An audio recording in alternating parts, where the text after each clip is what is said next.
Hello, fellow homebrewers. JP here, and I want to introduce to you the brand new Brewbuilt X1 Conical Series available at More Beer. More Beer sells the highest standard in homebrewing equipment, and the Brewbuilt Conicals are just that. They're made from mirror-polished 304 stainless steel, and they come with loads of features that you and I have been looking for. They have a full 2-inch bottom dump valve, which will eliminate your clogging issues, while the sturdy base includes 4 reinforced legs, just like those big Pro tanks do. More Beer also carries the Brewbuilt line of options and add-ons like casters, pressure kits, and even external glycol chillers. So you can find out more about the new Brewbuilt X1 Conical Unitanks by going over to morebeer.com for detailed videos on the entire line of Brewbuilt Conicals. You can trust Brewbuilt with your next fermentation, and you can trust More Beer to find the right conical for you. Brewbuilt at morebeer.com.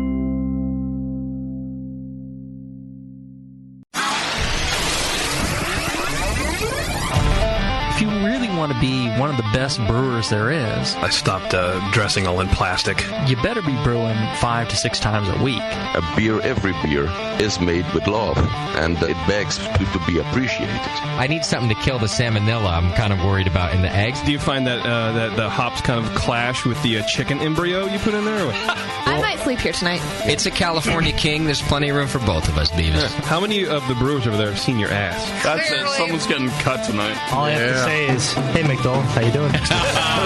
Now, live from the Brewing Network studios in Northern California, this is the radio program for home brewers, craft brewers, beer lovers, and beer geeks. It's your only source for live beer radio that brings expert brewers together with, well, expert drinkers. This is the radio program with a head on it. This is The Session.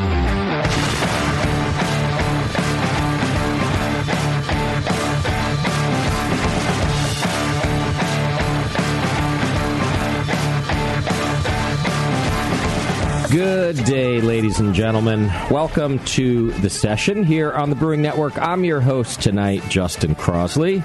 Joining me, Beardy is back in the studio. Yes. Still here. Won't leave. Still alive. Yep. I haven't been to Alaska yet. Again. Wife hasn't offed him either before or since Alaska. Right. Back in the studio with us this week, the great Sean Sully O'Sullivan. Hey, I'm back. Welcome back, Sully. Your appendix has not gotten the best of you yet either. I'm healed. I had everything checked out. It's like nothing ever happened. Wow. So you don't have to have that sucker removed? No, it does not have to be removed. I don't have anything else growing in there. Wow. I'll send you my login ID for kp.org. You can read all about it. Yes. You're a healthy guy, Sully. I'm back. Wow. Yeah, it feels good. Do you feel better?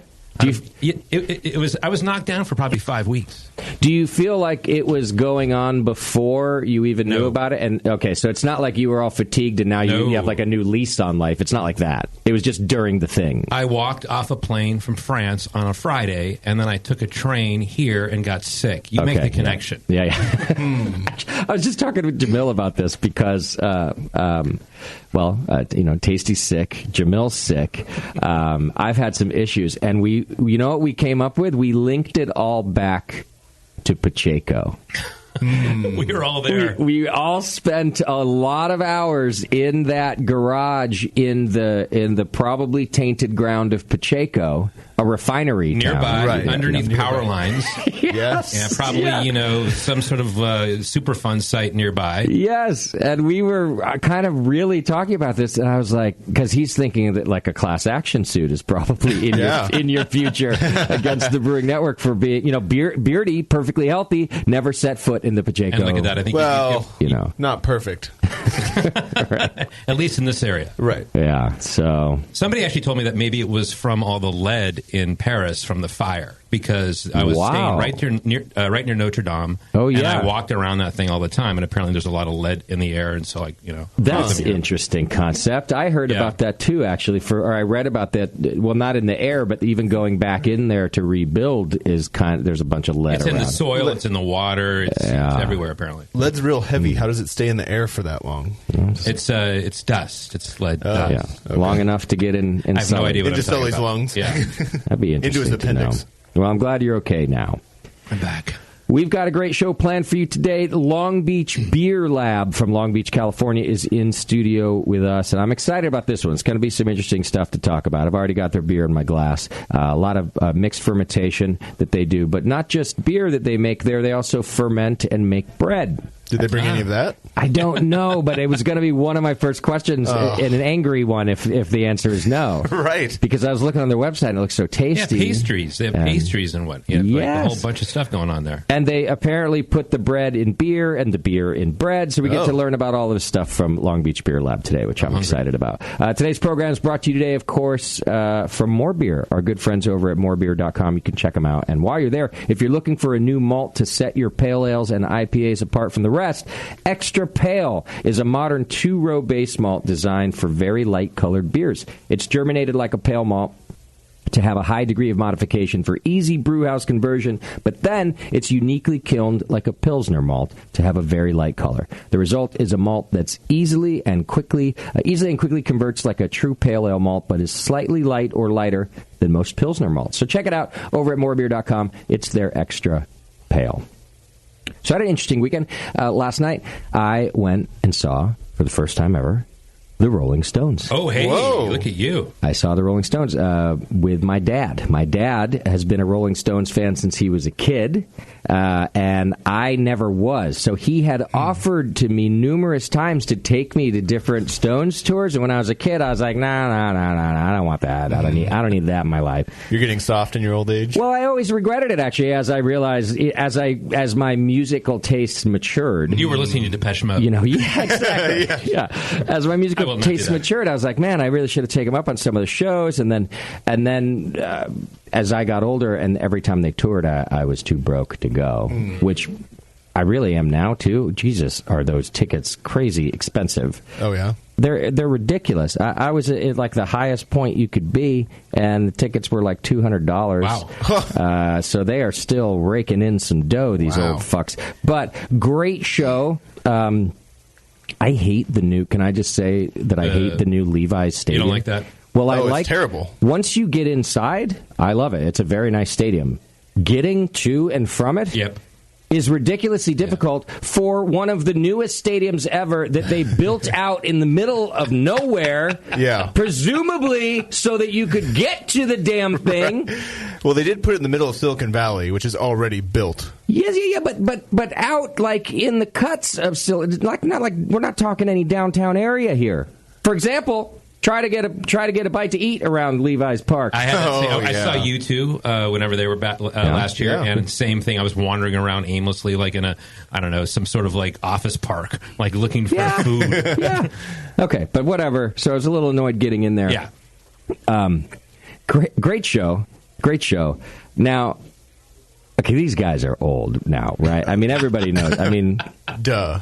But listen, Mick Jagger, he got it. He still got it. Even after his heart issue. This fucker just had heart surgery. Yeah. He pranced around that stage for 2 hours and shook his little ass and did his little thing, kept flashing his little six-pack to the old ladies up front. All the ladies in the audience would cheer. It's got to be plastic at this point. Jagger still got the swagger. Okay. Huh. Let's talk Keith, though, right? Never say that again, by the way. Jagger's got the swagger. He's the king of swagger. It's a hashtag, I think. Let's talk Keith now. Okay, now everybody knows, right, that, Keith... He's a mess, and he's looked like a mess for years, right? Yeah. Okay, but he used to look like a cool mess. Like you knew that he was haggard, but he just still kind of looked cool. Okay. Guy gets up on stage, and I'm far enough away that I can't. I can't see their face, but they have these massive screens, of course. Mm-hmm. And one of the first things they do is they put Keith on screen, and he looks like they just took him out of a hospital room, an asylum one, by the way, medical and crazed. Okay. Put him on stage. He was like a deer in the headlights, and his hair is like pushing way back, but then sticking up like a fucking Albert Einstein. Okay, yeah. And the look in his eye, I swear to God, I just busted out laughing because I was like, what am I doing here? He's surprised to be there. He doesn't know where he is. It was like he opened his eyes and was like, who are all these people? And why are they in my living room? Yeah. He was actually unfrozen for the concert. Right, they fell him out. I encourage you at home, because I'm sure there are photos, to go look up photos of last night's concert. And, okay, so I'm already a little startled, and I find it funny. You're taken aback. I find it funny. Okay. How are his moves? This guy. All right. Keith Richards has always been known as his own kind of guitar player. Mm-hmm. And in that, I mean, he's legendary in the way he makes up riffs, rock and roll riffs, the way he kind of plays blues and rock and roll. But he's also kind of known to musicians as a guy who can't really keep time. His time's all fucked up, right? It always has been. If other people try to emulate Keith Richards' playing, it's very difficult. Even though he's playing simple riffs, his timing is just a little off. He hits on the and a lot instead of the one. You know, he hits on the and one. That's part of his style. It's part of his style, exactly. And I was explaining this to my brother and my dad, because they're not really musicians. My dad just liked the music, right? And I was like, listen, I in music class, we used to try to play him, and that my instructor would tell us, y'all are never going to nail it, because he's Keith. He kind of hangs back a little, or sometimes he jumps ahead. Okay. All that being said, this guy couldn't keep fucking time to save his life last night. Even to his own music? And the rest of the band knew it. For the first half of the concert, I don't think he remembered half of the notes. And he stopped playing several times. The other guitar player, Lonnie, is now carrying the band. Okay. He's the new Keith. So they haven't put him on just a track and just play some old recordings? No. Not only have they not done that, his guitar is louder than anything I've ever heard in my life, and louder than everything else on stage. He's Keith. You do not turn Keith down. And if he wants to stop playing, he can do that. But whoever's working the soundboard, I was like, just turn his fader down. Right. No, that's Keith Richards. Okay. I'm enjoying all of this because it's a bit comical, and I also feel like it's Keith Richards. He can do whatever the fuck he wants. I don't care if he's having a bad night. Halfway through, all of a sudden, he remembers how to play. Oh, I'm in. He starts nailing every song like it was one of the best shows I've ever seen. I cannot explain it. My brother woke up. My brother turns to me and he goes, "So you see, they saved the good Coke for the second half of the show." Was there an intermission where they went off stage? Yeah. Okay. And I'm like, holy shit, you're right. You're right. Up. Yeah. And then I just had this whole picture in my head of what might have happened before the show started, where Keith goes into the guys and he's like, listen, guys, check this out. I'm going to do it sober this time. And they're like, Keith, no. We tried that 2 nights ago. Yeah. And he's like, no. You just want, I'm feeling good. I'm going to, all right? And then he does the first half, and then he goes backstage, and they all look at him and they go, we fucking told you so, didn't we, Keith? And he's like, yeah, Load him up. Right, yeah. Give me the plate. Yeah. Because I swear to God, man. all of a sudden, the guy could play like a maniac. It was insane. Well, so he plays a couple of his own songs, right? I mean, he does the vocals on a couple. So what was that like? Well, that's right where the corner turned, because he did that at the halfway point. Okay. Mick finally probably needed a break. Yeah, he's jumping up and down. Yeah, and that was about the turning point. He's not that great at his own songs, but the crowd deals with him because he's Keith. Yeah. But then, as soon as he finished them and the rest of the show, I mean, he just killed it. After that, they start with Paint It Black, one of the greatest rock and roll songs ever. It's in every Vietnam movie you'll ever see. Guy comes out like a bat out of hell. Like I hate. Has your beers also kicked in as well? Right, It sounds like maybe you were in a different place too. Also, your Coke. You and Keith kind of came together. I had also stopped drinking. Actually, I had a couple beers before the show, and then we were way up there, man. I didn't want to. Different area code. You're in the 510. It's a lot of stairs. So I go. My dad, not in the best shape of his life. Mm-hmm. He's Mick's age, which is like about 70. And he has a six-pack, too, but go ahead. Right. No. Of beer. No. Guy's on oxygen. It takes us an hour to get from the parking lot to the thing. Oh, boy. And it's because the guy doesn't take care of himself. He smoked for years. With the Pacheco. He's had the heart done, the whole thing. Sounds a lot like Nick. He doesn't eat right. He's got the sugar. That's what it's called, diabetes. Yeah, he's got the sugar. So all day, like his sugar's up and his sugar's down. Like, do we have to go to the hospital? He's like, it's fine. And then I'm like, and then I can't get close enough to like so that he can walk. I can't, because of the way the stadium works, you have to have like a glowing red ADA emblem on your car to get anywhere near. They wouldn't. So I'm like, really? I'm like, Dad, we got to walk. He's like, it's all right. Like, I'll bring my oxygen. So he's walking with his oxygen. We're stopping I let him out of the car. I go, just, you know what, Dad? And my brother, I go, why don't you guys start walking toward the stadium? I'm going to go park. I got as close as I can. Save some distance, yeah. So I go park. I'm like, I'll catch up to you guys. I come back. He's made it 8 yards. And he's like sitting at the bus stop having a oxygen. Half of his oxygen's gone. Anyhow, so near the end of the concert, after Mick, he's jumping around the whole time. The guy's great. I'm so happy for this guy. And my dad, he's like, God, that guy's got a lot of energy. He's got it. He keeps saying, he's got so much energy. Yeah. So he comes out for the encore. Jumping around again. God, the energy on this guy. And I'm like, Dad. That's what happens. If you'd eat a fucking apple sometimes, I don't like something. You know, instead of a diet soda, drink a water. I don't know what to tell you. I'm not the healthiest guy on earth, but you know, I've read somewhere you're the same age as this guy, right?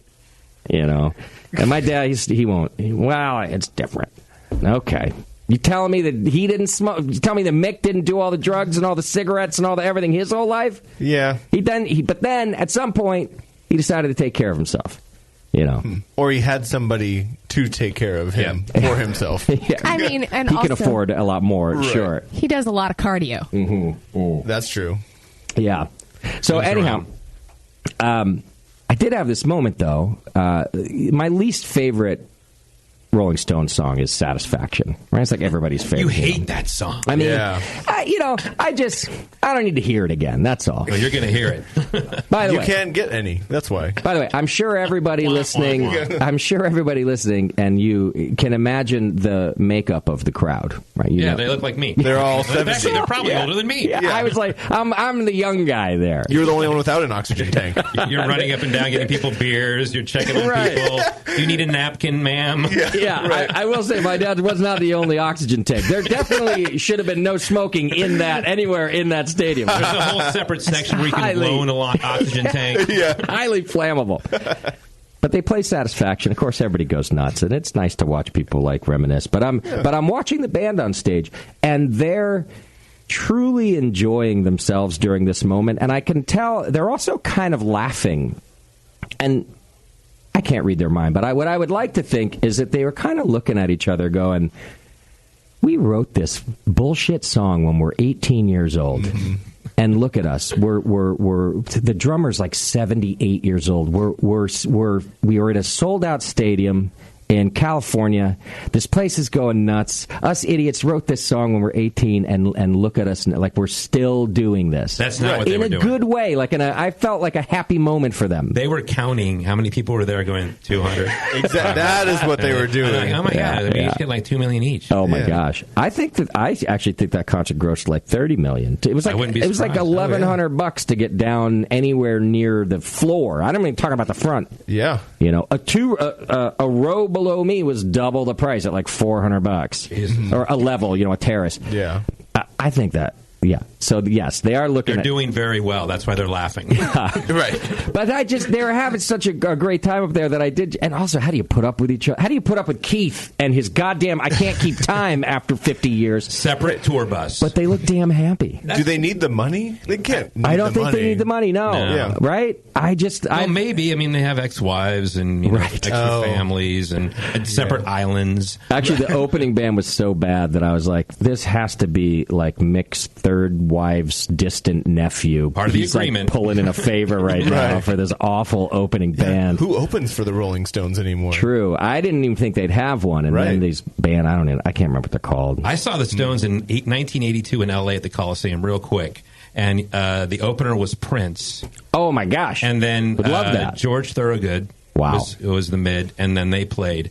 And when Prince came out on stage, everybody booed. Wow. Because that was the first. Nobody had ever heard of Prince before. He came out on stage, and then Bill Graham, Bill Graham, the concert promoter, came out and he yelled at us. I mean, yelled at the entire Coliseum, 50,000 people, and just let us have it. No You have kidding. no idea what you're talking about here, And that was it. We all shut up because we had to listen to him.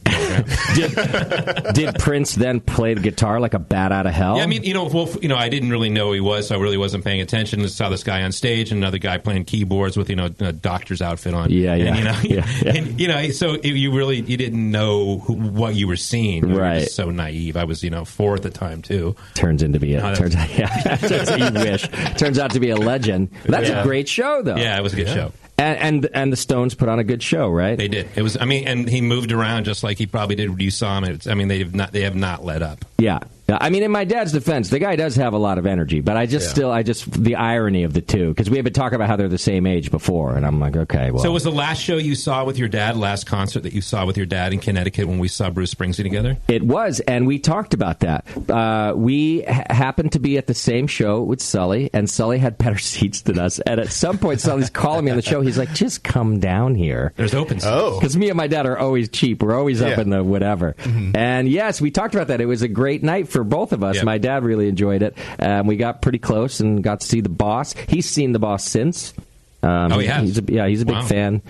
East Coasters are like that. The Boss is like he's a messiah back there. Yeah. Anyhow, it was a great show at a great time. Awesome. They played all the hits. But it was also entertaining between the Keith having to catch up and forgetting the songs and Lonnie, the other guitar player, like stealing the show. A couple broken hips in front of you. There was a fight. Broken coloscopy. There was a geriatric fight. A couple rows down. My dad's like, hey, look. Did they take out their dentures beforehand? Going at it with their walkers. All I know is that one of them almost went over the rail. It was gnarly. Whoa. These people can fight, You don't mess with them. Look at all that energy. A lot of canes, a lot of wheelchairs, a lot of, but it's fun. It was super fun. And now I got to see the Stones because a lot of the greats keep dropping like flies before I get a chance to see them. And so this one was on my list, and it was a lot of fun. Well, there you go. Yeah. All right. I'm sorry about all that ranting, but it was just a fun night, and I thought I'd share it with you. Let me do some quick announcements. Announcements brought to you today by Drake's Brewing Company. You can go to drinkdrakes.com, and they're having their 30th anniversary jubilee this Saturday, the 24th. 30 years, Sully, that Drake's has been doing Wild, this. Isn't it? It's so cool. Go to drinkdrakes.com and you can get all the details, but it's this Saturday, August 24th from 5 to 9 p.m. It's at Drake's Barrel House, and it's like they've set up like a midway, like a little circus. You can go play games, you can drink beer. Circus. Like a circus midway. So go check it out. Go to drinkdrakes.com and go have some fun over there. You can support us by doing your Amazon shopping. Just click the Amazon link on our homepage. You can also sign up and join the BN Army for as little as $2 a month. You're entered into the More Beer monthly donation giveaway, which is a chance to win $100 to spend at More Beer. Plus, you keep this show going and alive. I thank you, all of you who have done that all these years. And for those of you who are about to do it right now, I thank you also.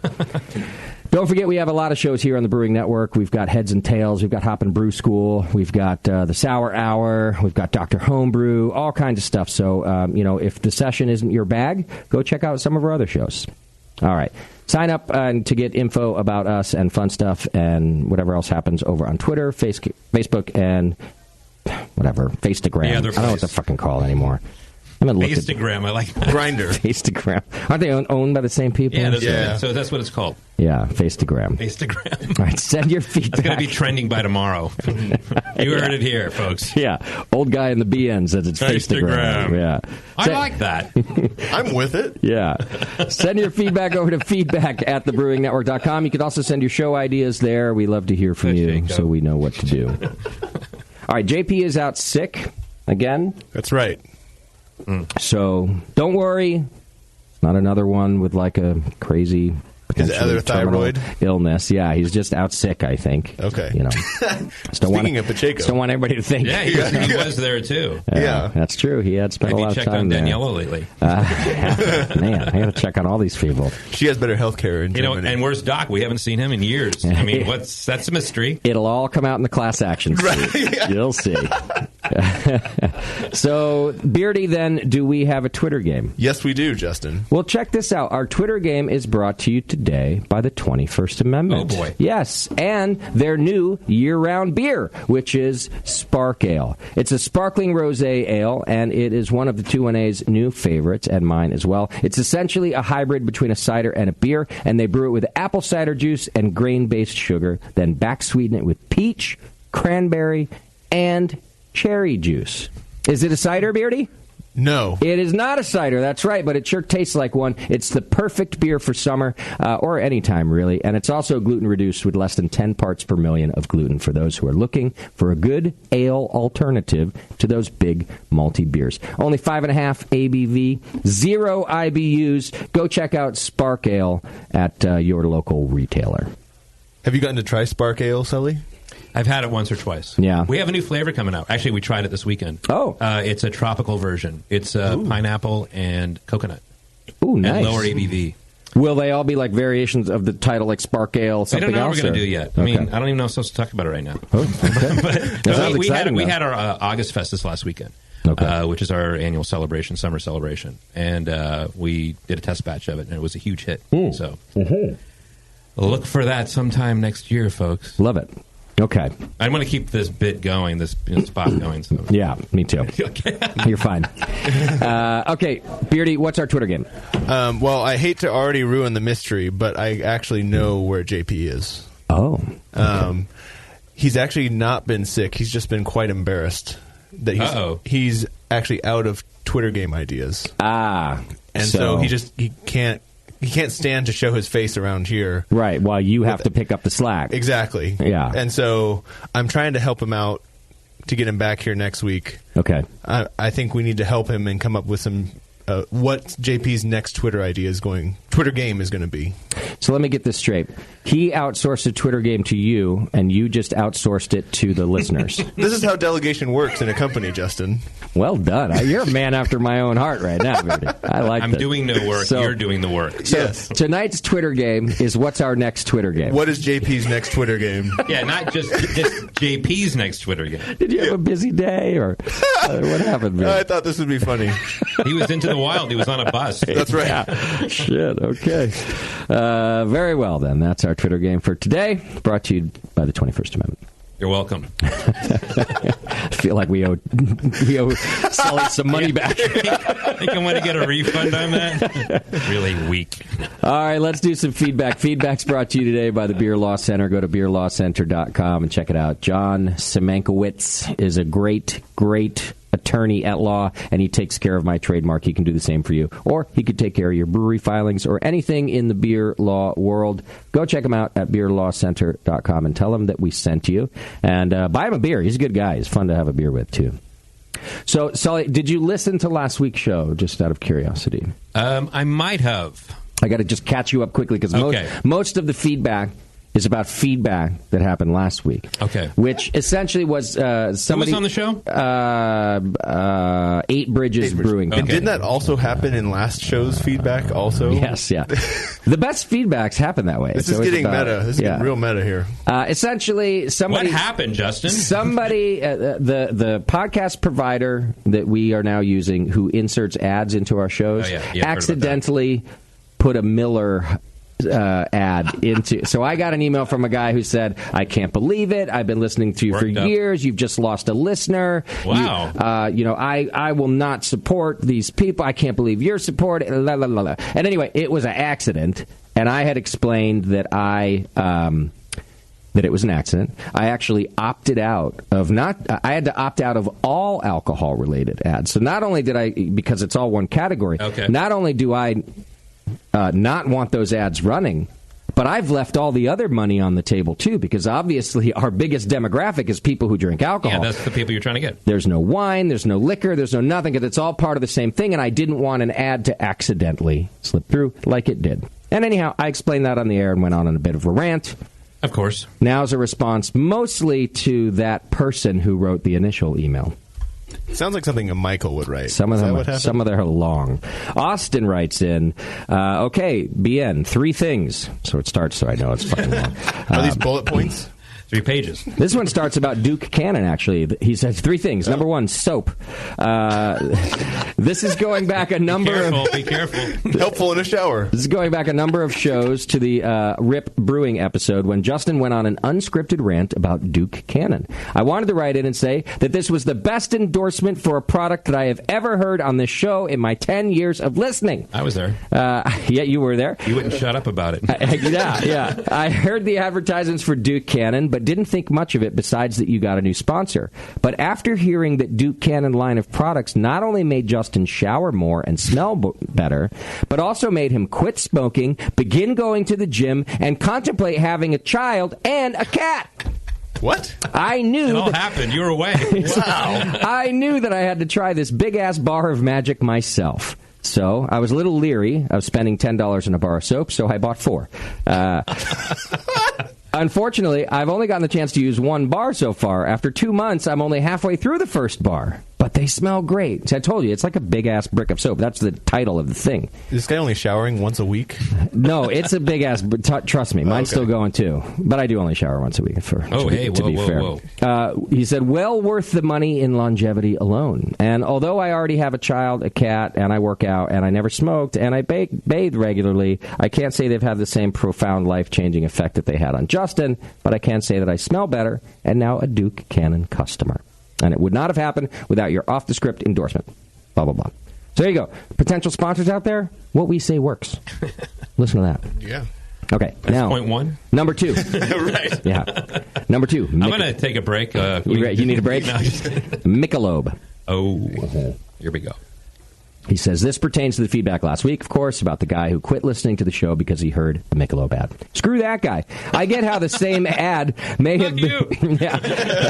I get how the same ad may have been off-putting, but the BN has said in multiple recent episodes that you guys are testing a new podcast marketing company thing out, hence all the seemingly random ads. That's true. I did give a little heads up. You do actually say that every episode. In fact, that company that does this for you should be a sponsor just for that. For that. Yeah, you're right. The ad was some girl... yeah. Anyway, now he describes the ad. The ad was some girl whispering sweet nothing nonsense and then ended with, drink Michelob, or something like that, he says. I honestly started cracking up when I heard it because either 1, something or someone screwed up, or 2, Justin finally sold out, and this was his not-so-subtle way of letting us know. I'm sorry it wasn't the latter.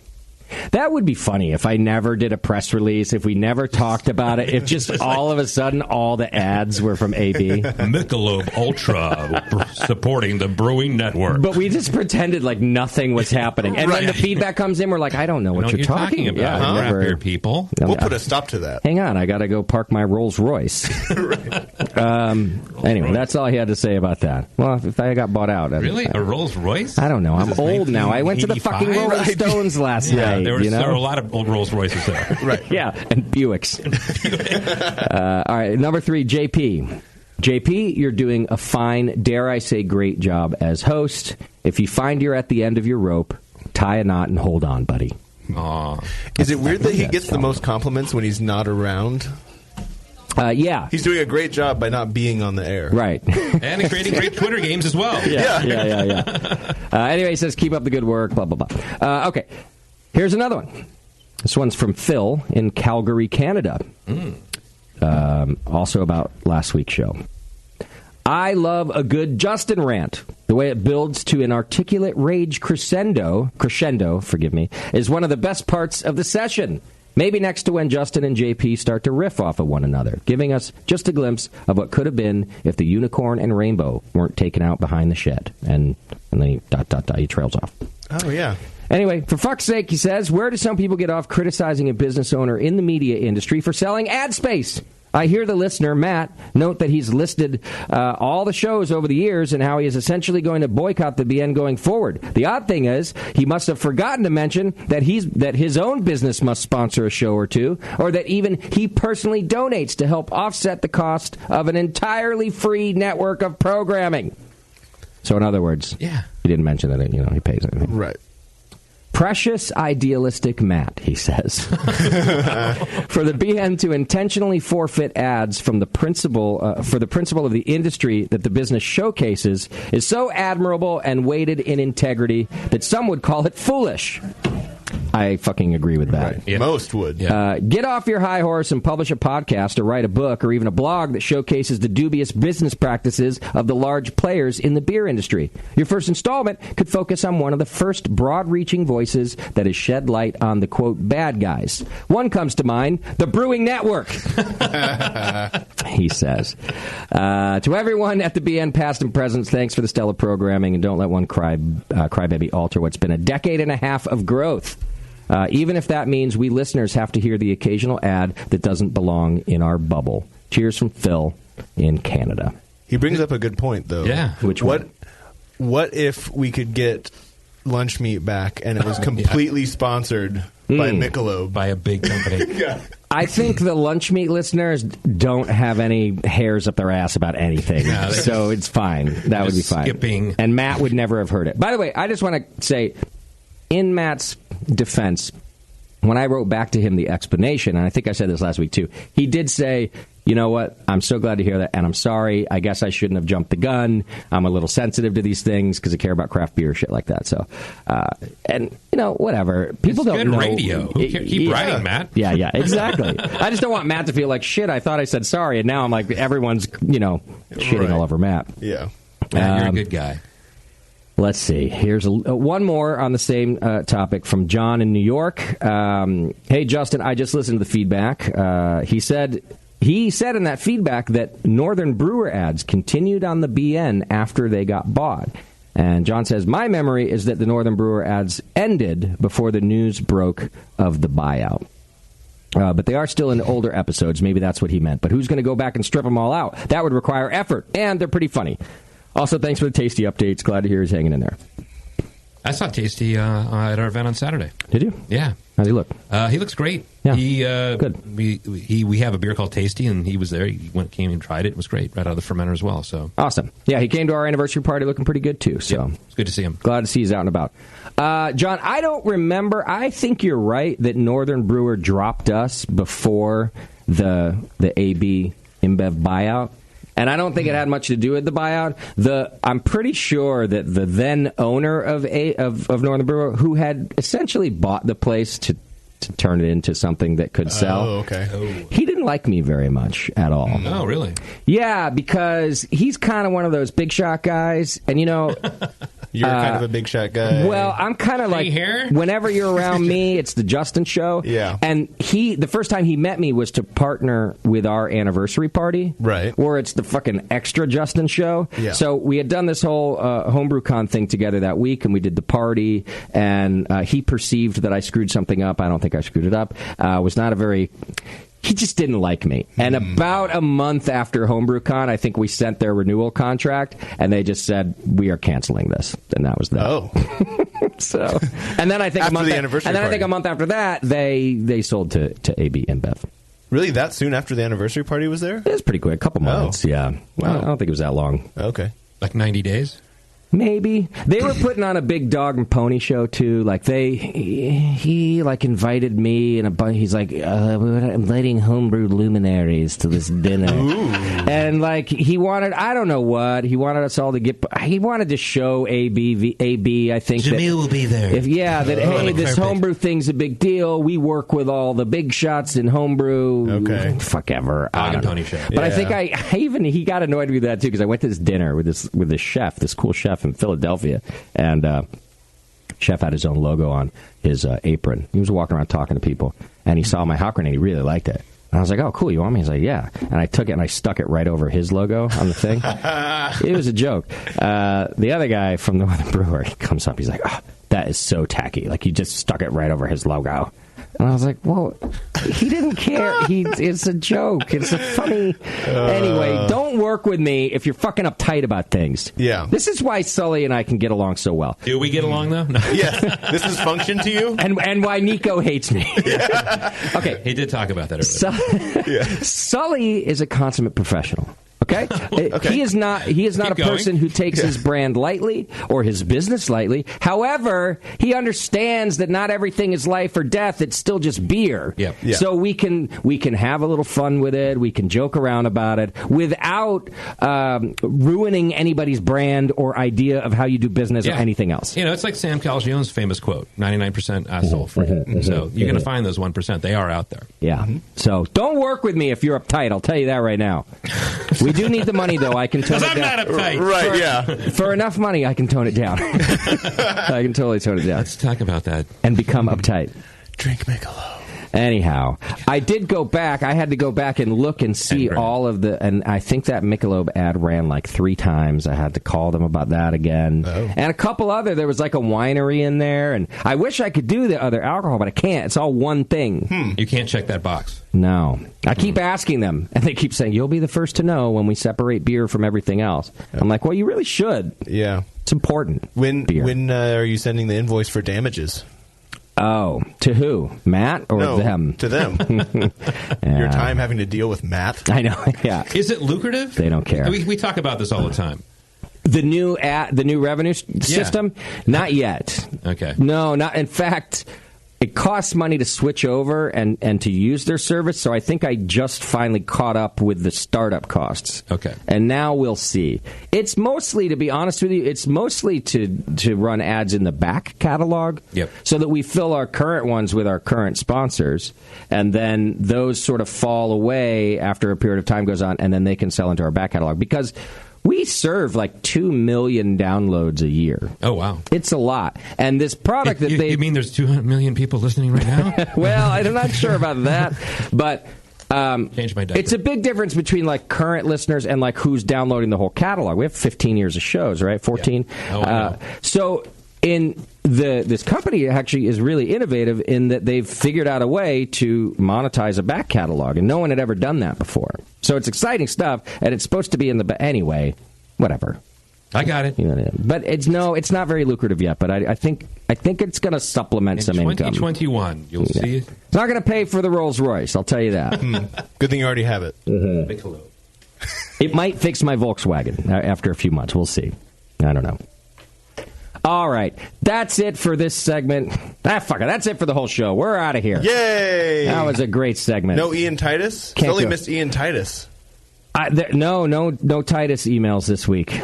He wrote in last week. Oh, did he? Yeah. Because I was here for the previous one. Oh, you were? Yeah. He's our new favorite. Yeah. Hey, Ian, where are you, buddy? I expect... What did I say? I don't know. No, you said it right. Ian Titus, right? I expect weekly feedback emails from you. What's going on? Clearly you're drunk enough.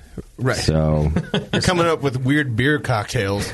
Just make yourself a little iPhone reminder. Just call it whatever. You're probably drunk by what? 9:30, 10 o'clock every night? In the morning. Make the alarm go off every 10 a.m. Go, write feedback to Justin. Yeah. Please. Do that. No, we have a great show for you today. We're going to be speaking to Long Beach Beer Lab, and I'm excited about it. It's actually a guy who's been on the show before he was a brewer. So we're getting a little what's been happening since, and they got a very unique business model over there. So hang in there. It's The Session, and we'll be right back.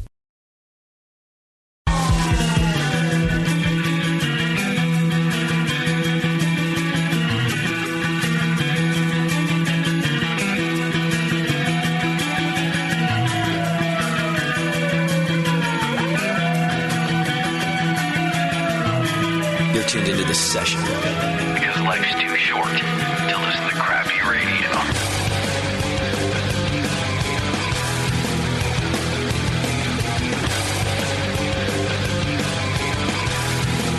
Welcome back to the program. Thank you so much for hanging out with us today.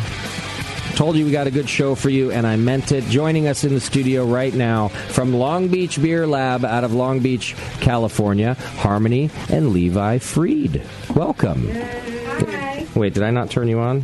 Harmony and Levi Freed. Welcome. There you go. Hello. Always a professional. Nailed it. It is Freed, right? Yeah. Yeah. I knew it.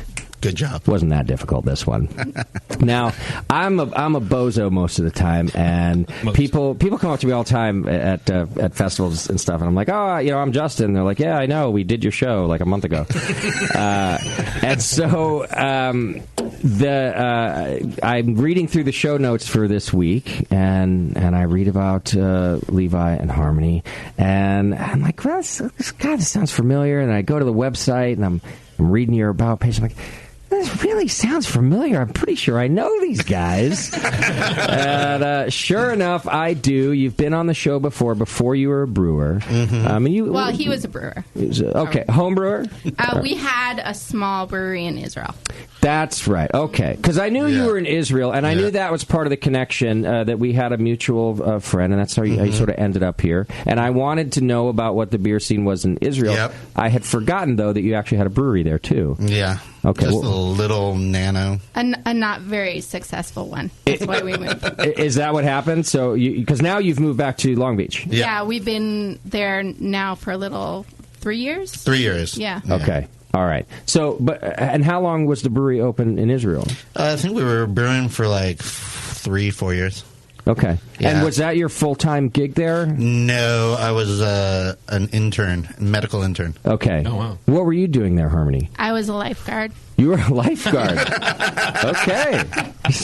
You guys have a fascinating story. And now I say that now, folks at home, you're going to want to just go read the About page over at Long Beach Beer Lab. It's lbbeer.com,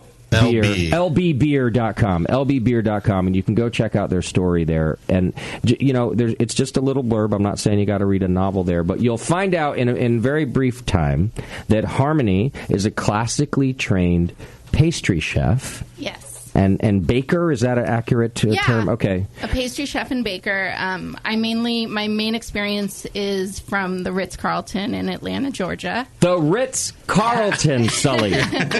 I think I got to leave. I'm not classy enough to see that right now. Wow. How long were you at the Ritz-Carlton? And how'd that happen? Yeah. How did it happen? Yeah. What happened? Answer all the questions. We were there for, 3 years? 3 years, 3.5 years in Atlanta. He was studying at Emory, and I was working. Mm-hmm. And it was my favorite job that I've ever had. Okay. I mean, except for... You're making, high-end French pastry Not only that, but Wow. you get to do everything, from chocolate sculptures to breakfast pastry to bread to everything. Wow. Yeah. We ate good. I bet.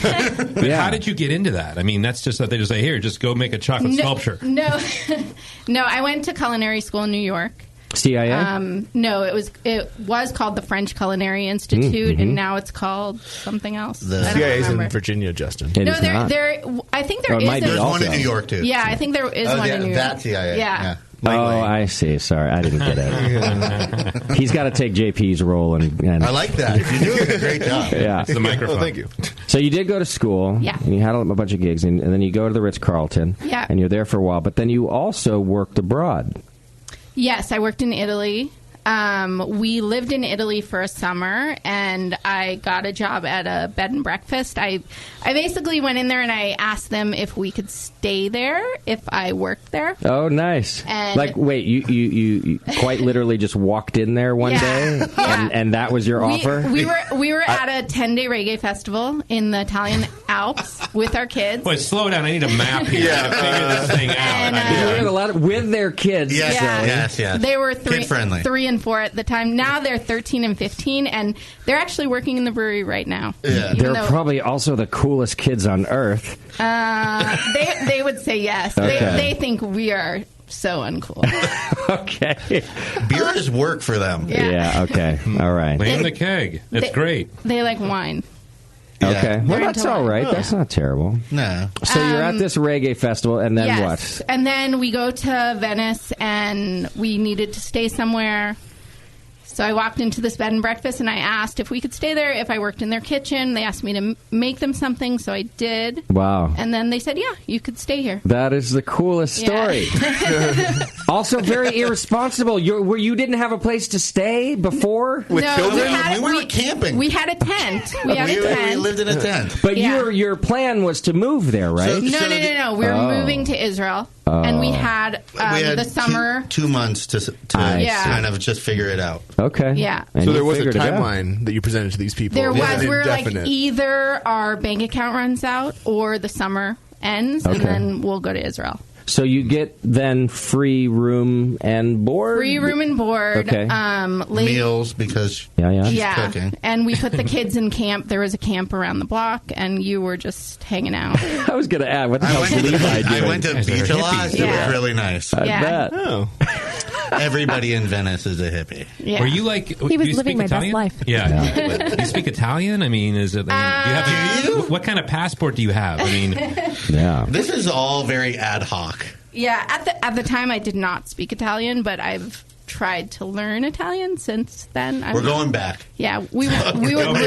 Do you have a place to stay yet? No. Doesn't matter. We have a tent. I'm going with you. We can go, You have a we can go tent. anywhere. You have a home. Perfect. Wow.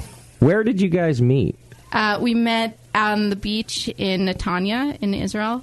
We're both. It was right after high school. Mm-hmm. So now we've been together for almost 20 years. 20 years. Okay.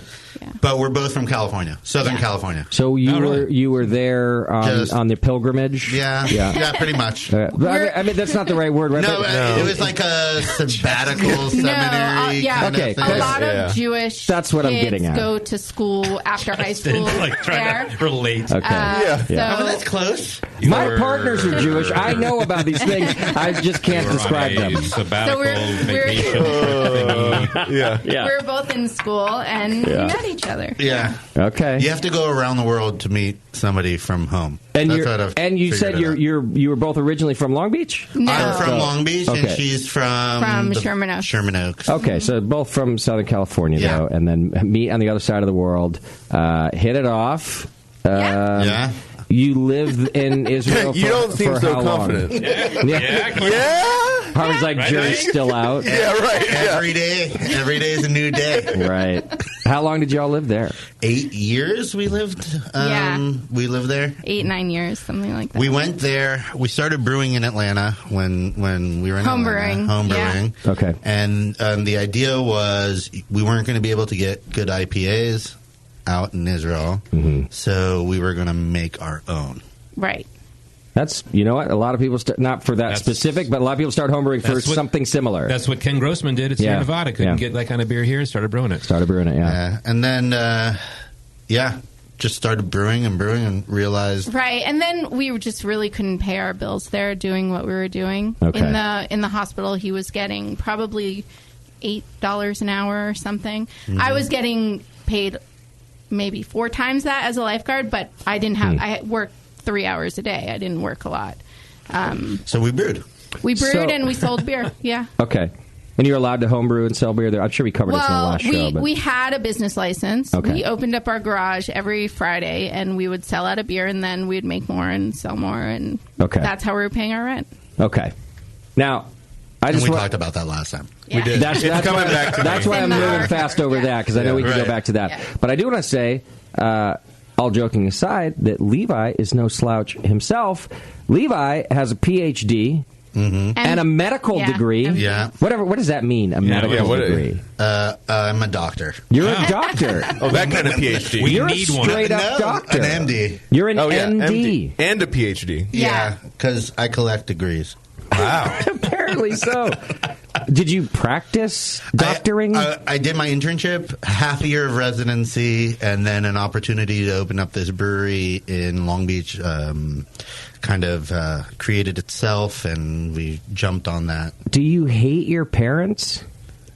They every parent like wants their kid to become a doctor, and you're like there, and you're like, fuck it, I'm gonna brew beer. Not his parents. His mother, actually, she found out that her ancestors in Niagara Falls used to smuggle beer from the Canada side Wow. to the American During side. Prohibition. I love right, this. and she's so proud of it, and she's Okay. so proud of him. She's always posting my brewer son. She's all about it. She's always in the brewery. yeah. Wow. Her husband is a doctor, so she's My dad's Yeah. a doctor. Wow. Yeah. So, okay. I mean, I get that brewing is fun and you're more passionate about it, but was there a tough decision? Was there a moment where you're like, yeah. I've done all this work, I should probably be a doctor? Yeah, I would hope that it was a moment. It was like 6 months of like insomnia. Wow. And Yeah. hard decision making, but inevitably, I've created an opportunity for myself, which I am the master of. Yeah, And yeah, so- that makes sense. Now that you have your own business Yeah, here, exactly. is what you're saying. Yeah. Exactly. And that, so when you're going through this process, this 6 months, are those the types of things that are on your mind? Like, well, I could be a doctor and work for somebody else all the time, or I could have my own thing where I'm my, master of my domain. Is that what you're saying? Those are the two scales. That's what you were really thinking. Yeah, of. yeah, I'm Because weighing did that. you like practicing medicine? Did you enjoy that? I really like practicing medicine. I like helping people. I like the science behind it. I do not like the paperwork. Were you a cool kind of doctor, or were you like I related to were you everybody. a podiatrist? I was studying dermatology, which could go both ways, but I was really involved in the research and the biology side of it. So I'm a published author in many papers, and I've done a lot of research in medicine. Okay. And I found the more that I practiced, the less research I was doing. And so I wanted to get back to a place where I could work with my hands and do the research and do the experimentation that I like to do. And I find that in brewing, especially nowadays where there's so much going on in the brewing world. Yeah. And That we don't beverage understand. technology. Yeah, we don't understand. And I think there's and you guys probably know this by interviewing a lot of brewers out there, is that there's a lot of engineers in brewing, but engineers are there to create processes to make more efficient beverages. But a lot of times, from my biology background, that sometimes you just have to do an experiment and just observe. And sometimes the experiment tells you what is going on or what the possibilities are. So instead of trying to manipulate everything, which is not science, it's engineering. Yeah. So there's two components of that.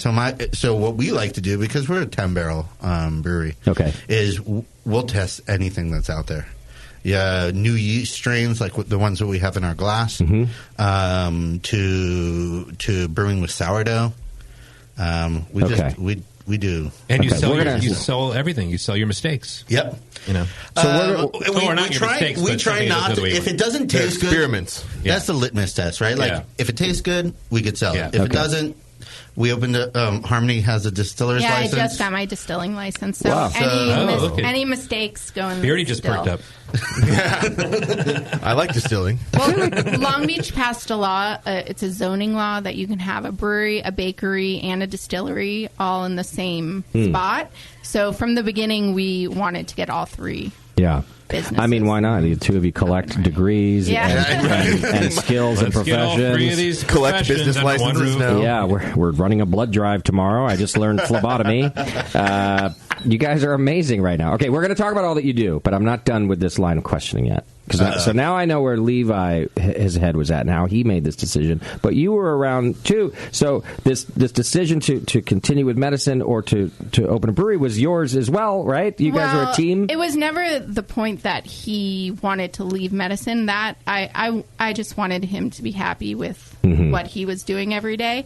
But it was more of the fact of leaving Israel. I'm very close with my brother who lived down the block from us, and my nieces and nephew, and so my plan was not to leave Israel Ever. Yeah. Okay. And he kind of just called me one day. He was visiting California with our kids, and he called me and he said, I found a space for our brewery. Oh, dear. Wow. Really? Because I thought you were at SeaWorld today. I signed a lease for 10 years. Come on back. Yeah. And even in that, I think that I was visiting. I didn't know it was for sure or what. I don't remember the exact situation, but I know that one of his mom's friends brought me all this paperwork to sign my kids up for school. And I was kind of like, what? Right. I'm like, my kids are signed up for school in Israel. Yeah, I don't know what this is. Yeah. Wow, so this happened pretty quickly. Yeah. It was from September, and then we moved back in January. Yeah. Wow. Okay. And everything was kosher. You guys are wow. Nice. I see what you did waiting there. all day to take care of that. Yeah. I mean, there was no disruption in the force. It sounds like everything was okay. You guys are looking, you're not glaring at each other right now. It was like yeah. Yeah, we're kind of go with the flow. Sounds like it. You guys are obviously go with the flow people. We're flowing now. Yeah. Yeah. Then we were going. Right, yeah. Luckily in the same direction. Yeah. Now we're flowing. Yeah. Well, your story is exciting, and it's very cool. Gosh, we're going to have to do multiple interviews with you, because now I want to go back before the backpacking and the tent and the kit. Like, oh my gosh. Oh, good Lifeguard Lord. But years. we don't have time for that today, because we have so much about the Long Beach Beer Lab project to talk the about. beers. So let's start with the one in our glass, which is a Pilsner. Yeah. But you had mentioned, you had alluded that it's a non-traditional yeast in there. Yeah, so we're using the Kveik yeast, which is the Norwegian yeasts that are kind of coming out. So it's not a real Pilsner, it's a Pilsner style. Okay. This beer is 5 days grain to glass. Wow. Oh my God. 100 degrees Fahrenheit and dry hopped with Huell melon. And the reason why it's 5 days is it's dry hopped. So the conditioning times are the same traditionally. Okay. So it fermented in 2 days. 1 day. 1 day. Yeah. And you put the fermenter to 100 degrees. So we run off through the heat exchanger at 100. Okay. And then we cap off the tanks. The glycol is capped, turned off completely with the valves, and then we just... So it gets hotter then? It goes in at... We use Celsius. Okay. So it goes in at 32, and it just climbs to like 35. Okay. So the reason for that is these yeasts don't have any lag time. They start fermenting within a couple hours. Mm-hmm. So you don't really have that drop in temperature. And since it's insulated, it just starts to ferment, and then through exothermic reactions, you're starting to make heat. Mm-hmm. So it actually raises in heat, and you can kind of keep it. I mean, you got to keep it at 100 for 1 day, so it's not difficult. Yeah. And then do you crash it before dry hopping? So we then crash it down to 18 degrees Celsius, which is kind of like primary fermentation temps. Yeah. And then we'll go ahead and dry hop. We'll collect yeast at that point. Then we'll go ahead and dry hop. Wait, a couple of days, and then fine. Rack off to the bright tank. And then carb. Okay. You force carbonate then. Yeah. Okay. Is there a diacetyl pickup anywhere? I mean, it sounds like it's happening while you're fermenting. Yeah. So I don't think there is a diacetyl rest that needs to happen, because you're just way above that temperature anyways. I think the whole history of the world happens in the 1 day. So I'm not going to tell you that it tastes like a German Pils, but I am going to tell you that I think it tastes like a great lager, and I really enjoy it. And I'm also going to tell you, I've had, not a lot, but I've had a few Kveik beers. First one I've liked. Yeah, it's super clean. It's the first one I've liked. Well, that's the strain. Okay. I think this keg got knocked out. Not the brewer, it's the strain. Oh. Yeah. No, it's the brewer, but it's also this Okay. strain it's from Bootleg Biology. Jeff Mello sent it to us. What is it called? Oslo. Okay. And it's specifically for lagers. Lager types. Yeah. This beer, I wish I had the crowler for it, because it pours bright like the other beer that we have in our glass, which is the Amber Lager. Yeah. I mean, this is a 3-day beer.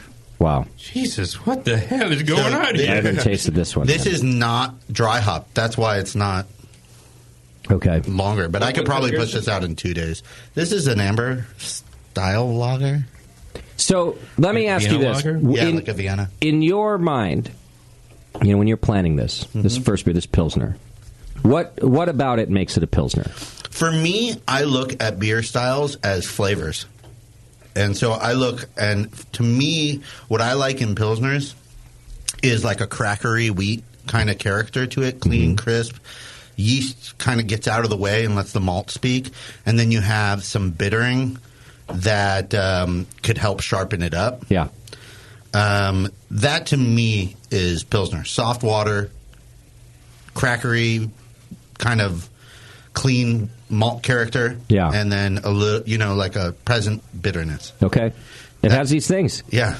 One of the first things I did notice was a really nice bready, not Brett, but bready. The cracker you're talking about that I really enjoy about this beer. Do me a favor, because I'm going to come visit your brewery. Do not list on there how long it took you to ferment these beers. I don't. Because I'm the type of asshole. I will go in, I'll be like, well, I'm not ordering that shit. Because there's no way it's going to taste good. I'll have the 8-day one. That's So, but this tastes good. I used to write Kvike on the beers that we're making, but now we just... we don't write it. Only if people ask. Okay. And it's really... We're not hiding anything. No, we're either. not. Like when we post about it, we post not about it. all of our beers have Kvike, but it does help us keep up with demand. Okay. Well, yeah, so our most popular beers, being in Long Beach, it's a port city, are light and crisp beers, you know? We've had a million questions. When are you going to have an amber? When are you going to have a brown on? Yeah. I like that voice that they ask in. Yeah. I hear that. They come into the hop grenade, too. You already hear it ringing in your ears. And what's your haziest one? Yeah. To produce this in 3 days takes a small brewery and allows it to actually start to operate like a manufacturing brewery. And what a great point. When Levy says that we have a 10 barrel, it's not a 10 barrel the way that you're probably picturing a 10 barrel. He built our brew system. It's a old IBC tote. It's our mash tun. It's our mash tun. Yeah. Wait, do I have to call you Levy now or Levi? It's okay. Sorry. Okay. I let the cat out Cat of out of the bag. What does everybody My call mom you? calls me Levy. Okay. I like But he'll it. tell people his name is Levi. My grandfather Levi called me Fry. Levi. Levi Fry. So, Okay. who's right? I'm gonna land somewhere in the middle now. Right. Leavy. Anyway, so he built the system though. Yeah. Okay. Yeah. So it's a Metalcraft 10-barrel IBC tote with Insulated. Well, that's Oh, I'm sorry. the Metalcraft is a stainless steel tote with 5 heating elements welded into the side, kind of like the electric brewery system. Oh, yeah. That's Wow. used for home brewing. We use burners to get it up to temp, and then we'll just cap the burners and do everything with electricity because we're a solar powered facility. Yeah. And the mash tun. The mash tun is a plastic IBC tote that we insulated with like housing insulation and put a homebrew false bottom in. Okay. Like the purple bats or pink bats of insulation just taped on pretty it? much. Nice. Wow. Yeah, now we have 2 of those actually. Yeah, well, that was like genius level that's stuff our secret. right there. Yeah. Because I was the whole problem with having these IBC tote mash tuns is graining out is horrible. Yeah. Oh. It's all manual graining out with like a shovel or a thing. Yeah. And I realized we were shoveling out from one IBC tote into another IBC tote. And my doctor cap got on, and I was like, why don't I just build 2 mash tuns and send that mash tun to the farmer? Oh, right. Let them deal with it. They're graining out anyways. Yeah. So now we send our mash tuns to the farmer. What batch number was that? Yeah. It was like a month or 2 into it. Oh, okay. I would love it if you actually went to the farm and then stood there watching him do that. And is that what happened where you're like, wait, I just did that? Is that like basically where it happened? That looks familiar. Wow. That's what it was. I'm glad you didn't become a doctor. Oh, I'm kidding. I do that shit all the time. But how many people do things and then you're like, wow, this can be done very, very simply. Yeah, yeah. And right. I think it's somewhat natural to reinvent the wheel, especially when you're in kind of a startup like that, and you think you're the first one doing it this way, and you maybe you couldn't find the perfect solution, so we make things more difficult than they have to be. Yeah. Yeah. But now things are actually nice. I don't have to break my back. Right. That's good. Yeah. All right. Tell us about the next beer that's in our glass. So we have it's an amber-ish lager style beer with the same yeast, the Oslo. and this is a 3-day fermentation. Okay. Because there's no dry hop. So, sorry, it's 3 days grain to glass. Got it. Are you making adjustments in the mash or just even with the grain bills so that you're certain these things are going to dry out like a lager will? So I do a lot because I've been brewing now with these strains for over a year. And so there's a lot of changes. And like Harmony said, every strain has its kind of isms because these were isolated farmhouse yeasts. So each one has their own characteristics, the way that they drop pH and whether they're going to give body to a beer. And I've talked on the Experimental Brewing podcasts about how to correct these things in the mash or in fermentation. Okay. This strain, though, I don't correct anything. It just does what you want it to do. I mean, there are... The drying out isn't the problem. It's super dry. Yeah, what do these finish at? They finish about around 2. Okay. 2 Plato. What about the pH? So the pH in the other strains are considerably how should I say, more fervent in dropping pH, down even into like the high 3s, low 4s. This one, even though that there is like a slight acidity to them, I'm picking up on that. Yeah, there's just a slight acidity to them. It's a lot less than that, and you could correct those things with salt. Okay, in the mash. I think a lot of it fermentation. Yeah, so talking on the Milk the Funk podcast, the group on Facebook, a lot of people are talking about over buffering your wort so that you don't get that drastic change in pH. Okay, but as far as pH is concerned, these are there's a little pH change in here. The red, I actually did some color additions in the boil kettle. I put Carafa 2 Special in steep. Okay. Just to get the color a little bit more amber. And I think a lot of that acridity is married to that acidity. Okay. Sure, right? yeah. Yeah, so you're getting a little bit of that tannin and tannic acid kind of. Your Vienna lager is really good. Thank you. Yeah. I'm calling it that. I don't know, like... For 3-day fermentation. I'm sorry, Vienna style lager. Vienna's going to give me a phone call. I'm a payment. You're not welcome back to Austria. Mr. O'Sullivan, you have to stop talking about it that way. I think, and I've talked to a couple of brewers about this. I was just at Fieldworks this morning. As brewers, you could engineer a beer and pop out some beers on a mass production style and make consistent quality beers that you've engineered. But I also believe on the flip side, it is a brewer's job to take tools and use them to the advantage of the brewing community. Yeah. And if you can nail those flavors, then do it. And I think that these are not far from where we want to be. Yeah. Okay. And now it's just a matter of fine tuning.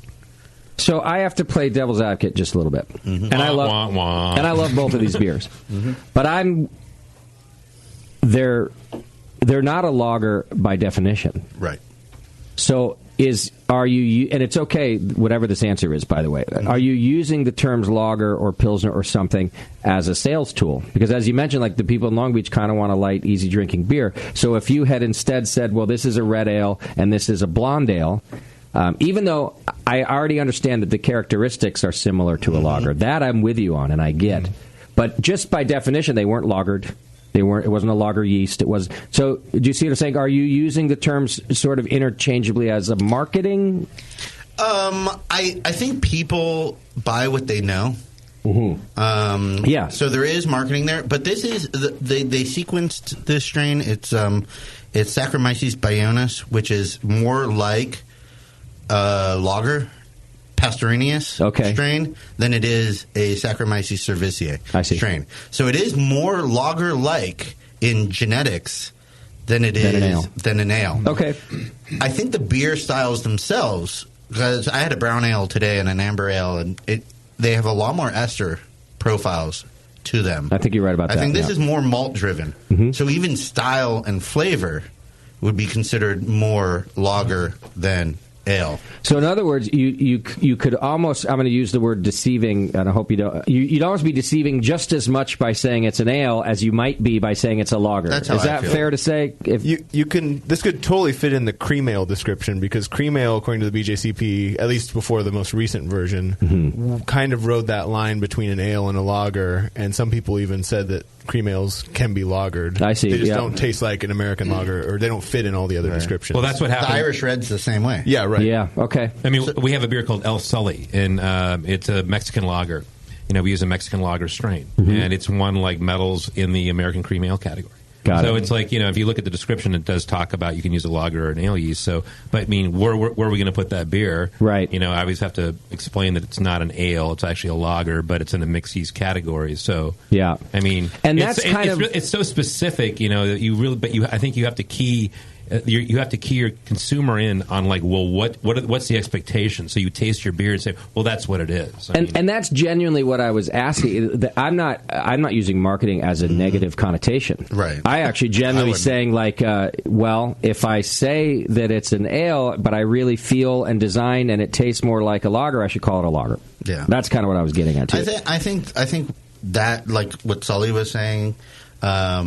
Where you could take one beer and put it in and enter it into a category, and it could win in that category, even though it's not technically. Yeah, is just a testament to that the flavor dictates the style. Yeah, a judge like at the GABF, you are judging to the category description.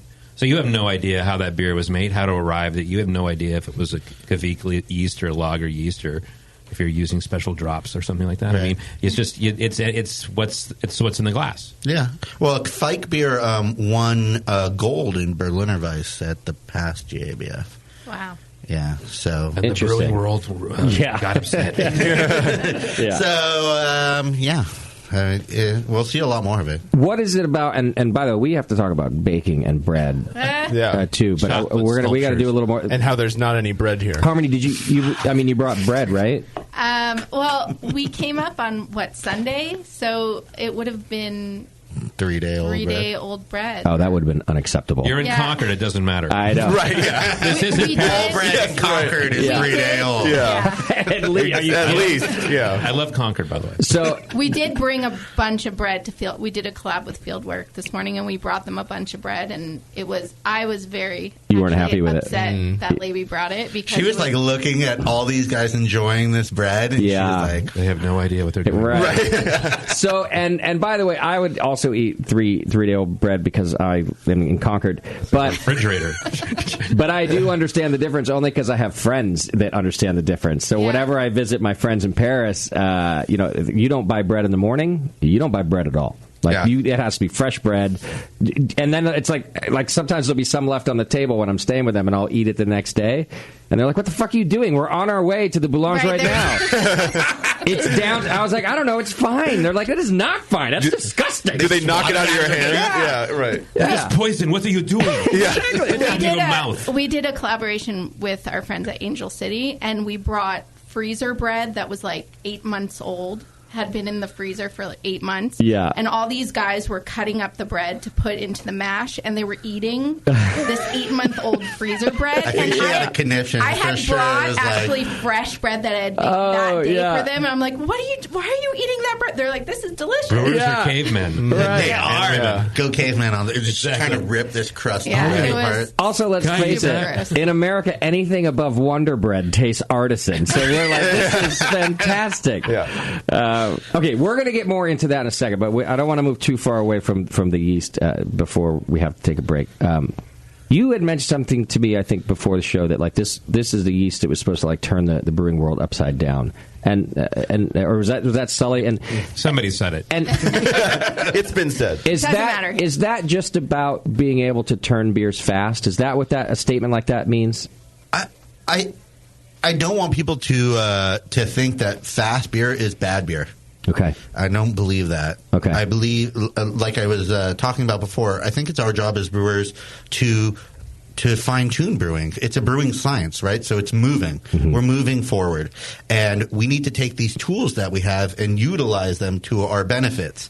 Residency times in tanks, especially as you are manufacturing more and more, is a huge overhead cost. You're talking about electricity, labor, rent, all of those things. Now you're eliminating a huge portion of those costs. And it'll allow you to make more beer and better beer and be able to focus on making better beer. So if the end is about making flavors, good flavors, and making correct stylistic beers, we have a tool in our arsenal now. And we don't have a lot of tools in our brewing arsenal. Really, like if you're talking about Reinheitsgebot, which these beers essentially are, because we're not adding any adjuncts to them, this is a huge plus for a small brewery. 10 barrels to keep up with demands without having huge capital costs and debt.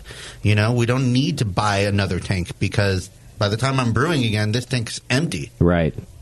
I bet Sully's mad inside right now. I kind of am. You see the size of the tanks. While you're talking, I'm giving you the middle finger. Yeah. At the 2-1A, there's massive tanks. He's like, God damn damn you it. think about it. I mean, residence time for our beers are anywhere from like 18 to 28 days. And if you can cut that down by a third or, half or whatever. You're making twice as much. You're making twice as much beer. I just did the math right now. Wow! And thank you, doctor. And we were actually we talked a little bit earlier before when we were excited about that. We just didn't find I don't think we found the right yeast. And we were trying, and it was like, it's not quite right. We were trying to use existing recipes that we were already using with WLP01. It really wasn't coming out the way we wanted to, and we didn't know what we were doing. I don't think so. They're not the same. Yeah, and there's a lot of research that has to be done. Luckily, there's a lot of labs that are doing research on these things, and then brewers like myself who have been collecting data over the year on pH, temperature, and attenuation to try and hone these down. But like I said, what I found is every strain is different, and so I have data sets for every strain that I've used, and I'm up to 13 now. So you're not even so much manipulating the yeast. You're just marking down what it does.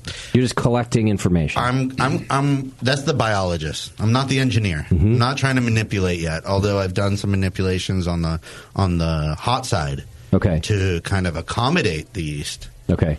But I'm just observing. Wow. Have you messed around with oxygenation levels? Yeah, so I started off with just not changing from the 001, the Chico strain. Okay. And now we don't oxygenate, we don't add nutrients, we underpitch. At all? We underpitch. I'm finding that a lot of those pH changes have to do with overpitching. So I find as I get a pitch for 10 barrels and I pitch it, I get a slight pH change, but then the next batch I'll underpitch that F2. No oxygenation, no nutrients. You're not aerating at all? No. No yeast nutrients at all? No. Everything I've you go usually right do. Things are going to change tomorrow. Everything you usually do, just do the opposite. Wow. Yeah, take what we know as brewers and turn it on its head. And I think, but you didn't do that arbitrarily. You noticed that things were happening negatively, so you're like, "Fuck it, I'm not going to put oxygen in this time." Yep. Okay. Yeah, and then I'm measuring these things. Like I'm measuring pHs of the wort as it goes into the tank. I'm measuring pH changes in the tank every 6 hours. We're also tasting it. Yeah. I'm tasting. You're trying? You're actually drinking the beer? Yeah. You have to. I mean, but some of these, things are coming out. They taste sour, or they taste oxidized, or a lot of times on different strains we're getting because there's no lag phase, there's no glycerol kind of production. You're getting thinner bodies, and then the acidity doesn't help because more mass and more compounds in the beer will allow buffering to occur, and you're not getting those made in that lag phase, that growth phase that you have when you pitch Saccharomyces cerevisiae. But it's still getting acidic somewhere. You're getting organic acids made even in Saccharomyces, but you have so much more mass of organic molecules in, so you're buffering a lot of that acidity with chemical interactions with these fatty acids and the like. And since you're not getting that same amount of buffering capacity, you're going to have a more prevalent sour taste. Because of the high volume of yeast that's in not Kvik strains? Well, in non-Kvik strains, like Saccharomyces, you're going to have a lot of glycerol production, fatty acids, sterols, a lot of organic acids and compounds that even if they're making stuff like lactic acid in fermentation, which is an anaerobic fermentation, you're not going to taste that in a pH change. You're not going to taste acidity, even though it's made there. But that's what's buffering the pH change, and Kvek's not making those things. Exactly. Right, yeah. So that's why if you have like Voss, I know a lot of people use Voss and Harnondel, and they're saying, oh, it tastes citrusy. So, well, it tastes acidic. And the reason is you're not making any of these byproducts that we're so used to in that first 24 hours after we pitch. You know, the homebrewers are so angst during that time. Oh, yeah. It didn't work. Yeah. It didn't work. Right. At least for homebrewers. And this is why, I started listening to this show as a homebrewer. For homebrewers with no temper control, no adjuncts, no nutrients, no way to oxidize their beer correctly or oxygenate, their beer correctly. Yeah. No temperature control in their garages. Get a Kvik yeast. Yeah. Because those changes are going to not matter so much to you. And so if I had this in my arsenal as a home brewer, it would have been nice. Things could have moved faster. Well, yeah, because that citrusy flavor could lend itself to hopping attributes. And I was listening to Ian McCall here from RIP, who was on the show a couple of weeks ago, and he was talking about how he acidifies his beers now for hopping for the hops to pop a little bit more. Yeah, it's already built in. Okay. Yeah. With this yeast. With this yeast, yeah. What kind of blow off do you get? Do you have to have 50% capacity on your tank? It's massive. Yeah. Wow, I bet. It's massive. And they usually take off within a couple hours. Okay. So you have a lot of loss. We'll see activity in like an hour. That's crazy. Yeah. I don't lose too much. You just built it that way. Justin, I'm hearing a new show. I got a Science Hour with Levi. Right. Actually, I was just thinking as he's talking too, because I can understand most of what he's saying, and knowing his background and his degree and what he's done with his life, I'm like, Levi's dumbing this down for us. Yeah. Like, I'm certain that he's just like, I'm just going to leave it like right here so that everyone can follow along. Because I know that he could have gone like way up here. Right. And we'd have been like, all right, Levi. I could have just left it like too sciencey, nobody would question. Right. Yeah, there is that. That's kind of what I'm doing. Eyes glaze over. Because we all would, because none of us are going to admit we didn't know. I'd have been like, obviously. Yeah, Jesus, of course. I just thought about that a minute ago. Why didn't you say it earlier? What a coincidence. Stupid. Yeah. Is this what it's like living with Levi sometimes too? And he's just like, Levi, stop dumbing things down. I can understand things, Levi. We were working on a project together. And it involved me having to like do a little bit more research in text, and I think that went way over our heads. I was talking about like linkage of peptidoglycan and cell walls. We wrote something that we're not talking about yet. I see. Yeah. And every time he did certain sections, and every time I would send in his sections, they would send it back to me and say, no. Yeah. Nobody understands this. So then I not only had to write my sections, but I had to rewrite his sections because... Which is a little frustrating. Yeah. They're like, can you tell Dr. Freed to act a little more stupid? We want high school level science. Yeah. Which I get it if whatever you're writing is supposed to have a bit more mass appeal. But there are people in the beer industry who you can talk about with on a molecular level. Oh, 100%. Yeah. I was talking to Jason out of Orpheus in Atlanta, and he was saying that there's very little. Either you're complete peer-reviewed science in brewing, or you're like brewing publications for beginner homebrewers, and there's nothing really in that middle zone. I see, where there is for bread. I know I looked through some of Harmony's like advanced baking books. There are seminars on advanced baking, and so we need, I think, professional brewers, since there's a lot of us. There's got to be something in between for us. Yeah, I think that's a good point. All right, I got to get us to a break, and then we're going to come back and we're going to talk about how the bakery fits in with the beer and the brewery. Another science as well. Bring Yes, Art Voss another science. I did. Inspired beer? Yes. Oh, great. Beardy, go find us some bread somewhere. I have a beer that's made only of bread. Really? Yes, we brought it. All right. No malt. We're going to take a quick break. When we come back, more with Long Beach Beer Lab. We'll be back after this.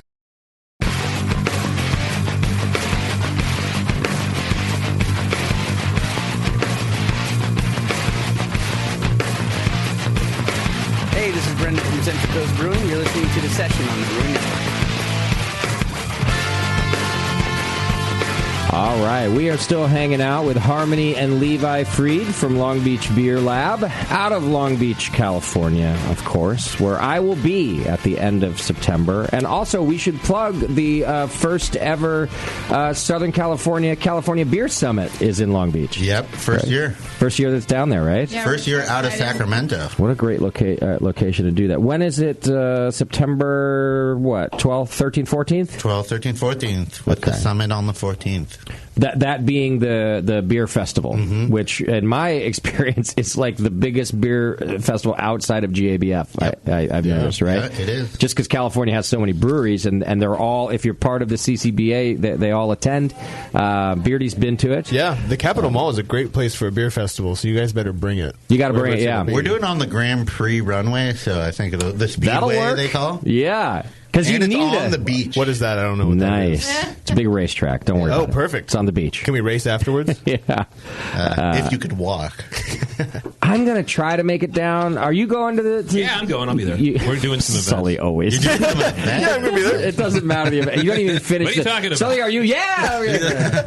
We're going to be there. My dad lives down there, so I'll be there. He lives in Palos Verdes, so... Oh, yeah. I'll stop by your place, actually. Please. I'm going to do that. I'm going to try to make it down. If I can't do that, I will be there like the last weekend of September, and I'm going to come see. We'll send some sourdough up, not 3-day-old. Yeah, well, I got to come down because Harmony didn't bring us any bread. Yeah. All right, let's learn a bit about, before we talk about the beer in our glass, because we got some new beer, let's learn about how the bakery fits in with the brewery and what you got. What's your concept there?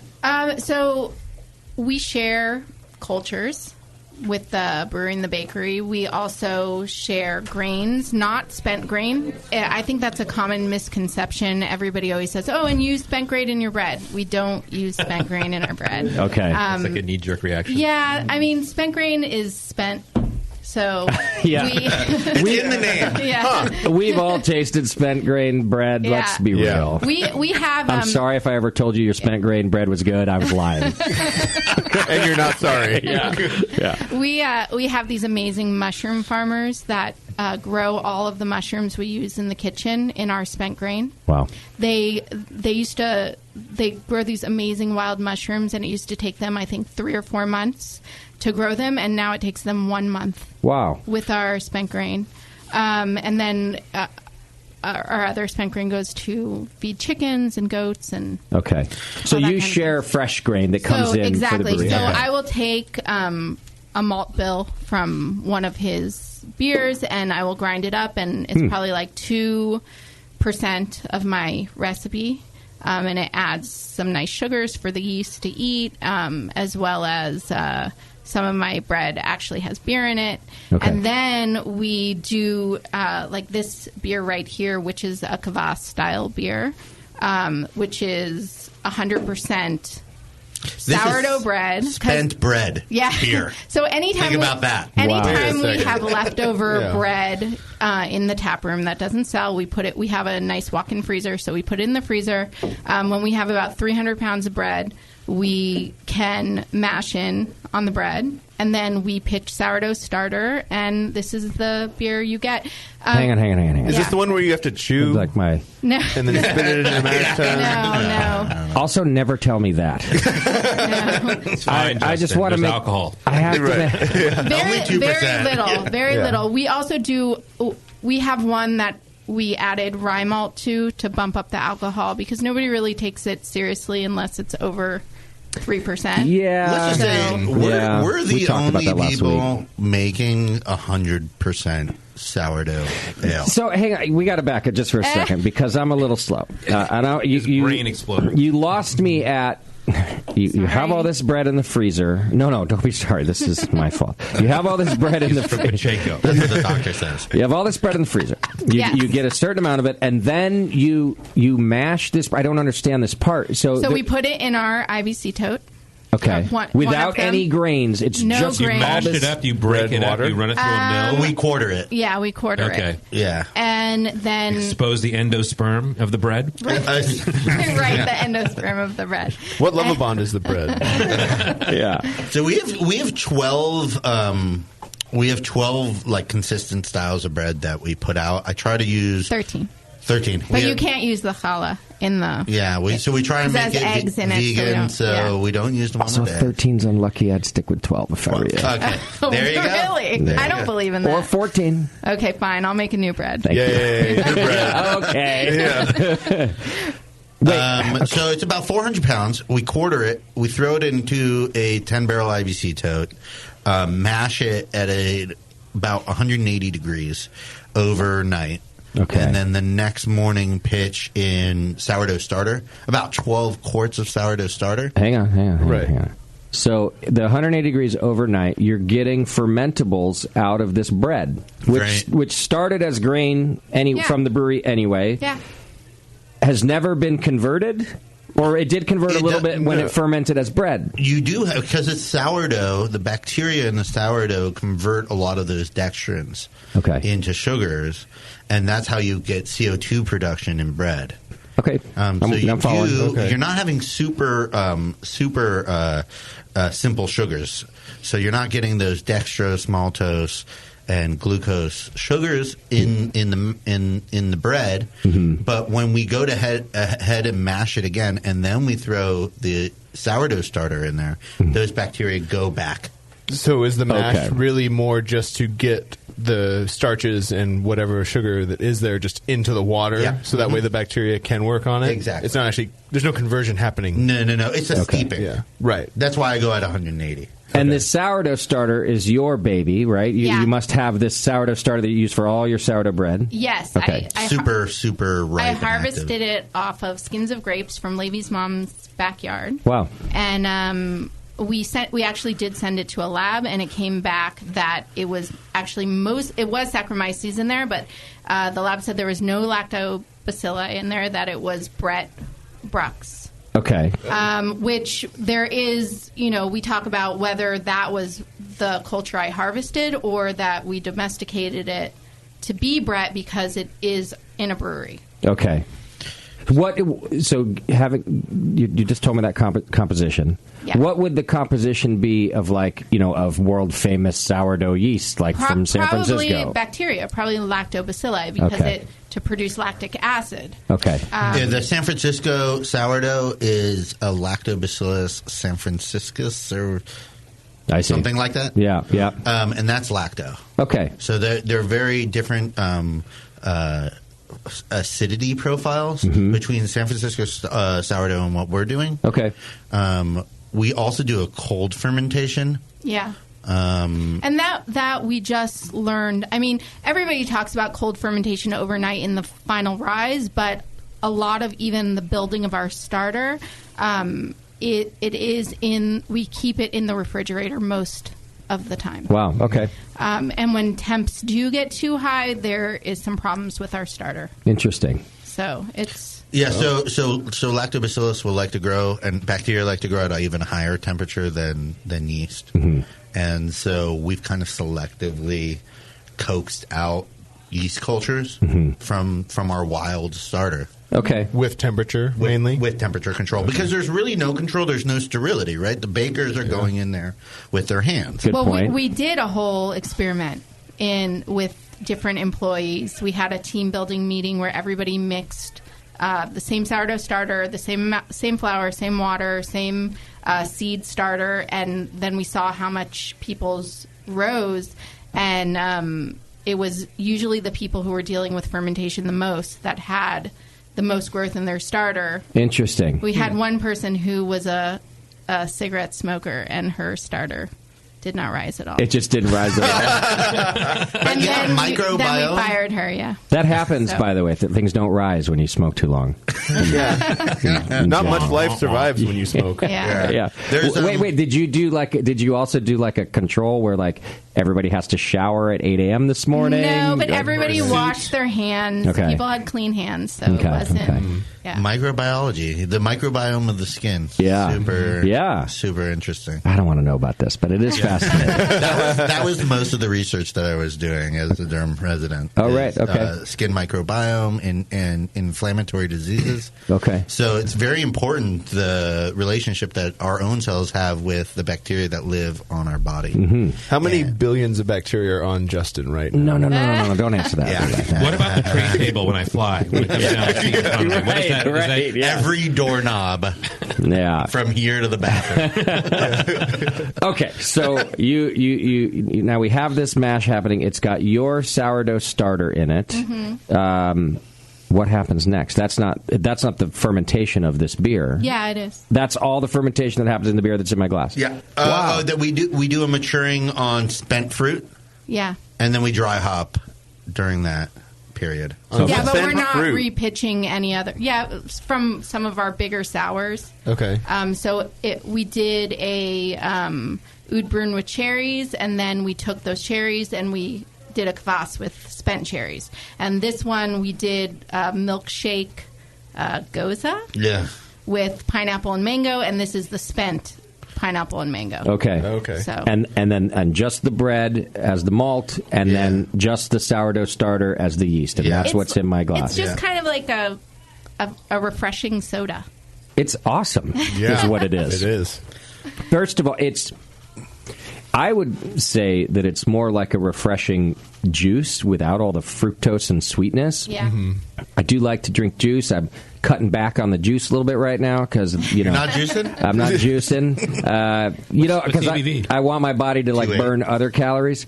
I would drink this in the morning as like a great refreshing breakfast juice. We started putting this in cans, and unfortunately, I'm sold out of. The raspberry one was out of the store. So we did a framboise style sour, and then the spent raspberries. So the finished bread mash, we transfer the liquor off onto the spent raspberries and let them mature, and we threw in Belma hops, and that was really nice. That one sold very quickly. Yeah, we put them in 4-packs, $7. Wow. Whoa. See, I love to hear this, and you have to. Yeah. Well, think about what's in it.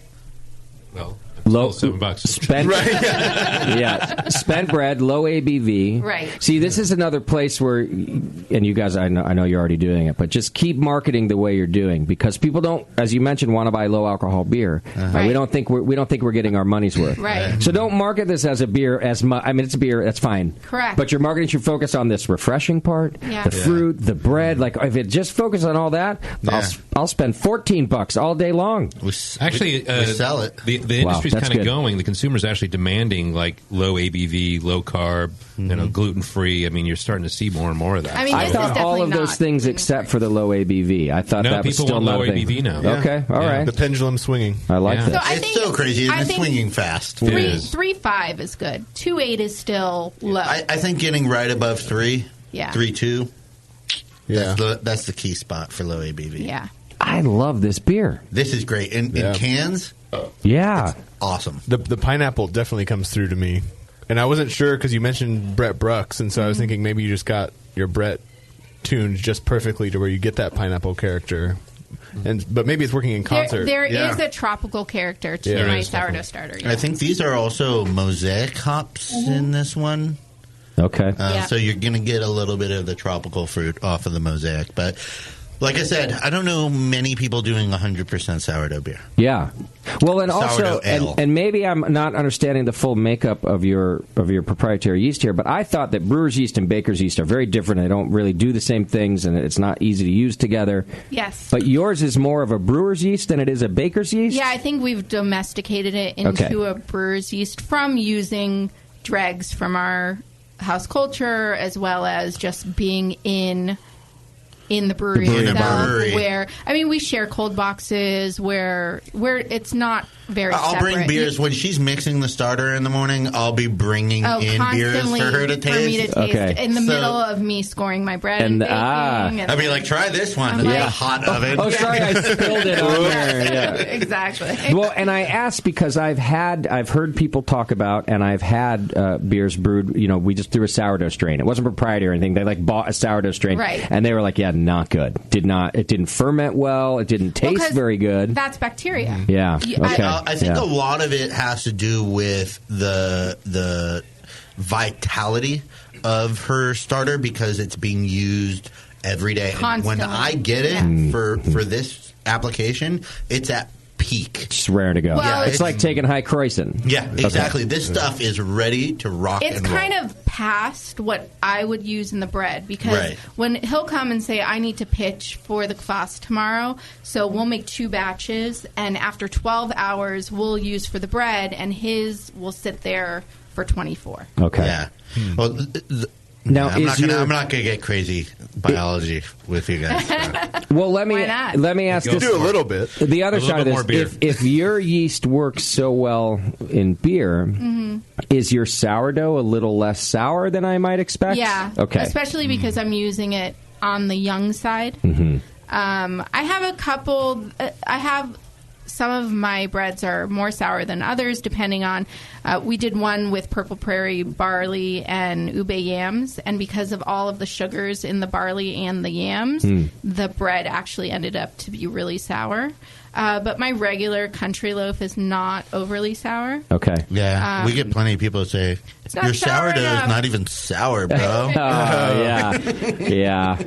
Well, and that's kind of why I was asking. I don't think I would have been that douchey about it. I might have been. But I certainly would have asked. I would have been like, hey, Yeah. what's the difference? Just ask to find out. Because I like that you guys aren't mincing words about how it's a synergy between the two. So to me, I'm not offended. Like, well, shit, if it's working in beer, it's probably got to be a little bit moderate for bread. Right. Do you guys argue a lot? Is it like a science on science kind of thing going on all the time? I mean, because I can feel like a little like, it's like you're very smart people. I'm just kind of curious, like what goes on. They just write papers to each other. it's like- Yeah. If you don't believe me, here's a white paper about that how I wrote feel 5 about- years ago.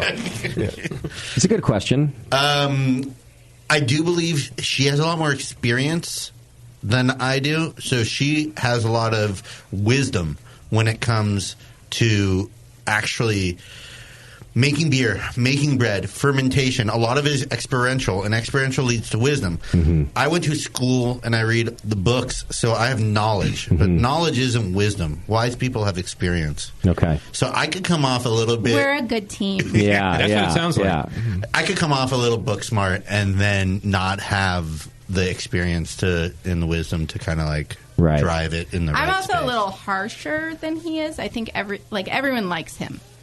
Well, if it helps, let's get deeper into this. Yeah. if it helps at I'll all, play the therapist I right think there. that I think that Harmony, I'm Levi hearing has you sounded saying. like a dumb shit, and Harmony is a gosh. sweetheart. Aww. You're probably the first person to ever say that. I'd like her more if she brought bread, but Yeah. you know. Oh, I know. I was thinking the same thing. Fail. Blatant Alex tweet. Fail. I know we should have grabbed one of those crackers. I know.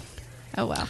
What is the experience myself. like when I come into the Long Beach Beer Lab? Like, what does the menu look like? Am I just eating bread and drinking beer? That's a lot of bread, right? No, You could if you want You to. could. Okay. So There's at definitely the that. beginning, we definitely started out that way because it was really just Levy and I and maybe one or two other people doing everything. So now we have employees, we have a full menu, we do sourdough pizzas, we actually do onion rings and fried fermented green beans that we dip into our sourdough starter and fry. So that is Yum. really good. Okay. Oh, yeah. Wow. We work with an urban garden called Organic Harvest Gardens, and they take a lot of our spent grain.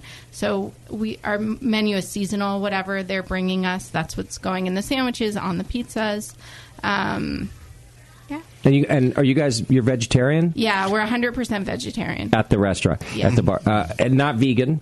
Not vegan. We have eggs, we have cheese, but we're vegetarian. But we do have a lot of vegan options as well. And the two of you are vegetarian? I am. He's not. I like meat. Okay. And you're kosher? Yeah, at home we are kosher. All of our ingredients at the brewery are kosher, but we are not certified kosher at the brewery. Okay. We just haven't. It's very expensive. And we're a brewery. Yeah. Right. It's also just a lot of hoops to jump through. We've kind of tried to work with the kosher distributors on certain things, and it's really, really kind of disheartening to work with these people. So we just try to, even though all our ingredients are still kosher, we don't follow the highest standards like we did when we started out, because there's a million different kosher symbols out there. I see. It's really complicated. Things are difficult enough in a small business. Just say crafted to be kosher. There you go, yeah. So people who know us, That's pretty good. who keep kosher, they'll Sometimes come I and do. eat there, but that's not our target audience. Yeah. Okay. Yeah. Was there any concern about opening up in the keto capital of the world? I know.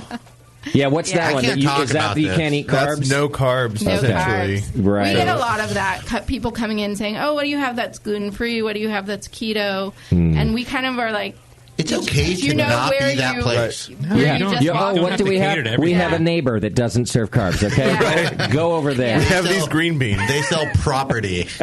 Go get your nourishment from there. It's a real. Yeah. Yeah. Because it is sort of bread on bread. Yes, You It's know. bread. I Yeah. mean, we do naturally fermented vegetables that we do with our house culture. I Cool. mean, that's gluten free, but I don't know if you want to just drink water and eat naturally fermented vegetables. You can come in. And There do that. are- Well, but if your culture is grown on flour, it's not gluten free. What? Oh man! Don't tell anyone that. Oh my gosh. All right, tell us about this next beer that's in our glass. I already drank. So Because it's so good, right? I think we get carried away with being an experimental brewery. Because we're doing all this wacky stuff, this stuff that's really like home brewers are doing, experimental.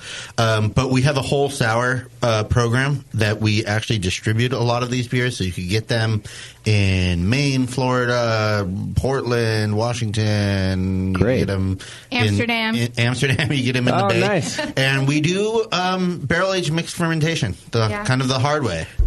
What does that mean?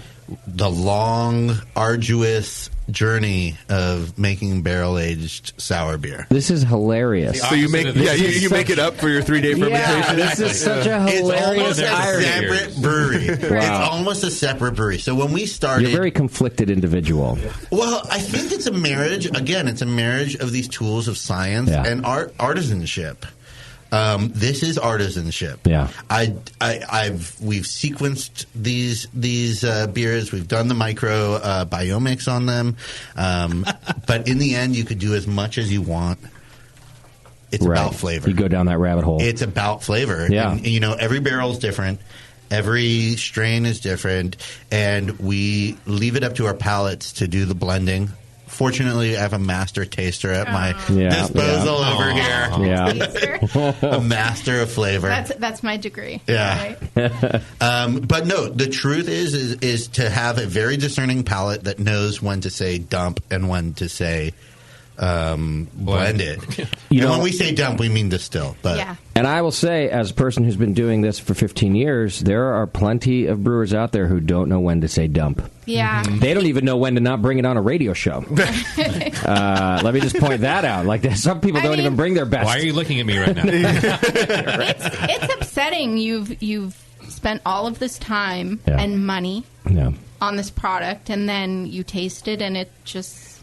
Well, I'm sure it's upsetting. I can get that, but it's also upsetting to taste bad beer from a professional. Correct. So I'm actually just agreeing with Levi that it's wonderful that you have a great palate and you should keep listening to it. So what's in this one that we have here? So this is we have a house beer. It's a mixed fermentation, barrel aged, barrel fermented. We call it a tart farmhouse. The recipe was developed as the first collaboration brew in the Milk the Funk group on Facebook. So they did this worldwide collaboration, same recipe, and then they allowed you to throw in your own house culture. This is a culture that you've actually had before on the show from beers that we've had in Israel. Okay. But it was a lot hotter there. Yeah. So the beers were a lot more harsh. this is the same culture. Barrel aged, barrel fermented with that recipe, and then my brother, who was living in Washington, Tonasket, Washington, was living on a early Richmond cherry orchard, and he drove 300 pounds of freshly picked early Richmond cherries down overnight from Washington to Long Beach, and we processed these the hard way. Yeah. Mm-hmm. I mean, we ended up leaving a lot of the pit stems. Very leaves rustic. in them because they were so small that you couldn't really. I see. The early Richmond cherries are tiny. They're the size of blueberries almost. But we did crush them. So we crushed them, and we put the beer on there and let it mature until we were comfortable with the flavor. It was a special blend of 2 barrels that were almost like a cuvee. Wow. And I really like this beer because it's a stark difference in approach from how we've talked about the other beers. Yeah. This is a wonderful beer. Thank you. And there's nothing harsh about it. No, it's complex, but it's very drinkable. Yep. Little bit of acidity, which is actually, I'm going to call it just the right amount. Oh, wow. And I mean that because, boy, is that hard to get right. Like, sometimes it's too little, and you're like, well, I just wish it had something to brighten it up, like some acidity. And then you very quickly make it too much, and you're just like... And this just hits right in the back of the throat, right where I want it to, and goes away.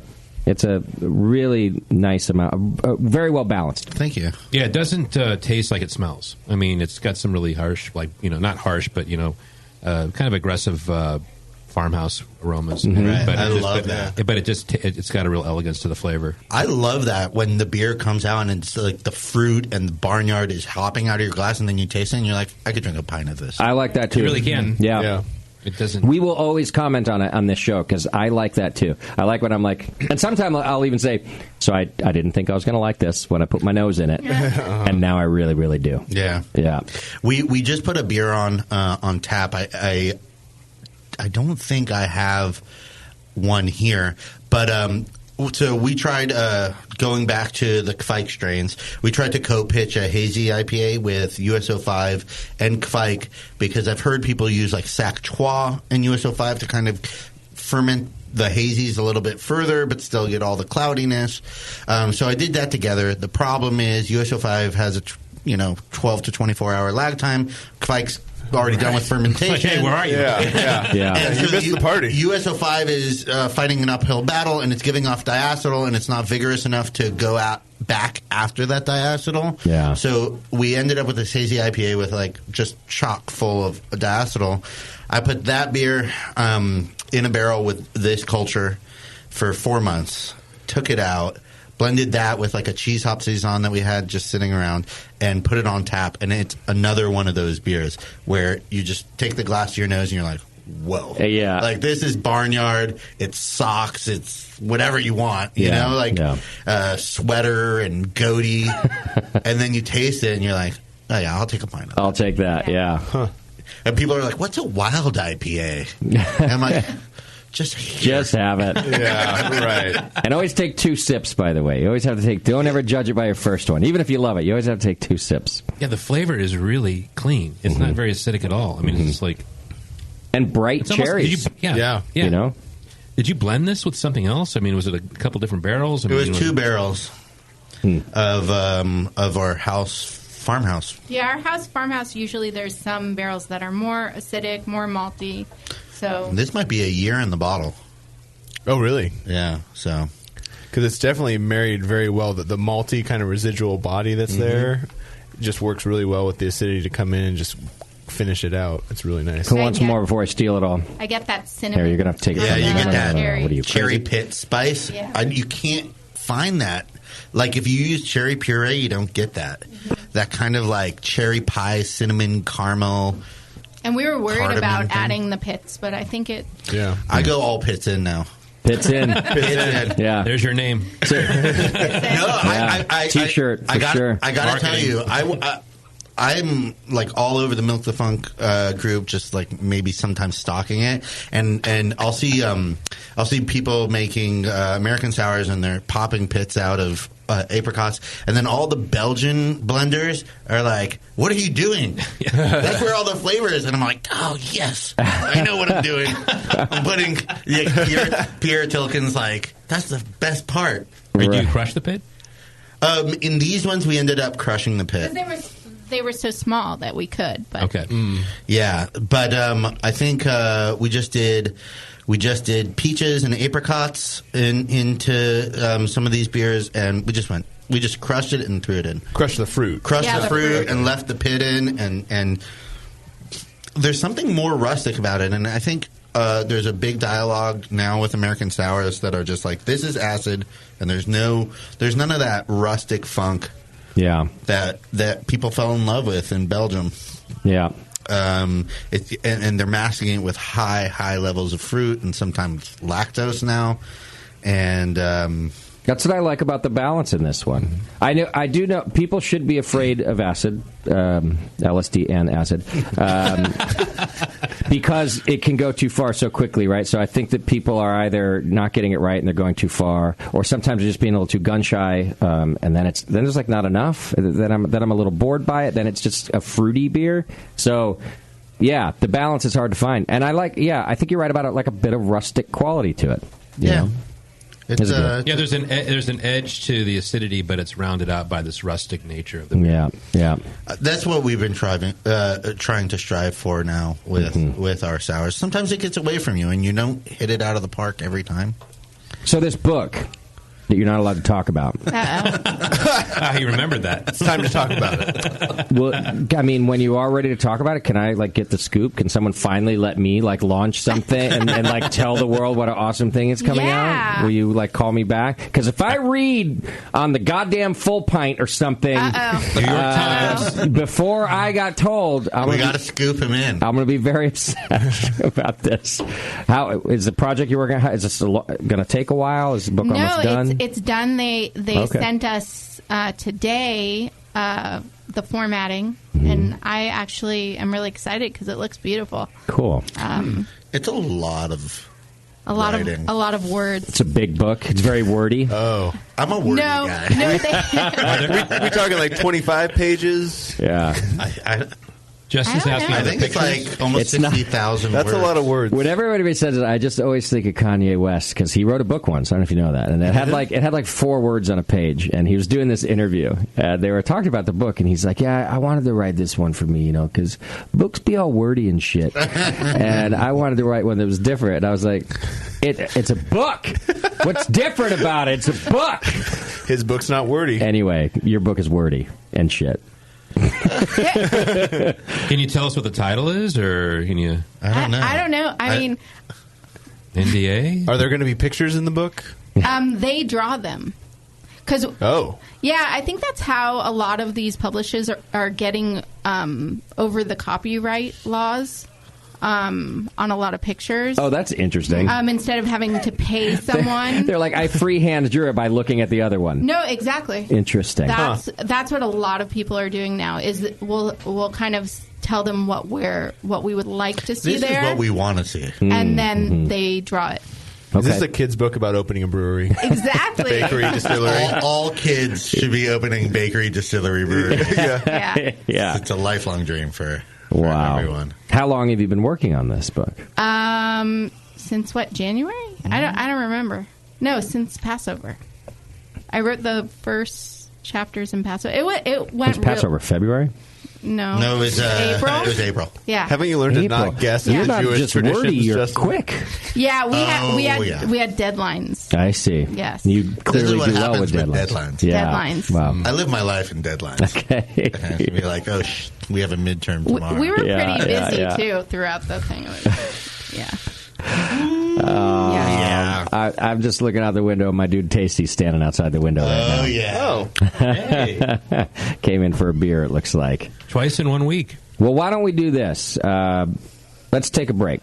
When we come back, you guys want to hang out for one more segment? It's our last segment anyway. And we'll just shoot the shit a little more. We came here for you. Okay, good. I want to try that Helles. Yeah, I want to try some more beer in general from you guys because it's all tasting amazing. So why don't we do this? We'll take a real quick break, and when we come back, a little bit more from the Long Beach Beer Lab. We got to wrap up our Twitter game. which was outsourced. That's right. About outsourcing. That's what Twittering is. That's right. Twittering? Hang in there. It's The Session. We'll Twitter when we get back.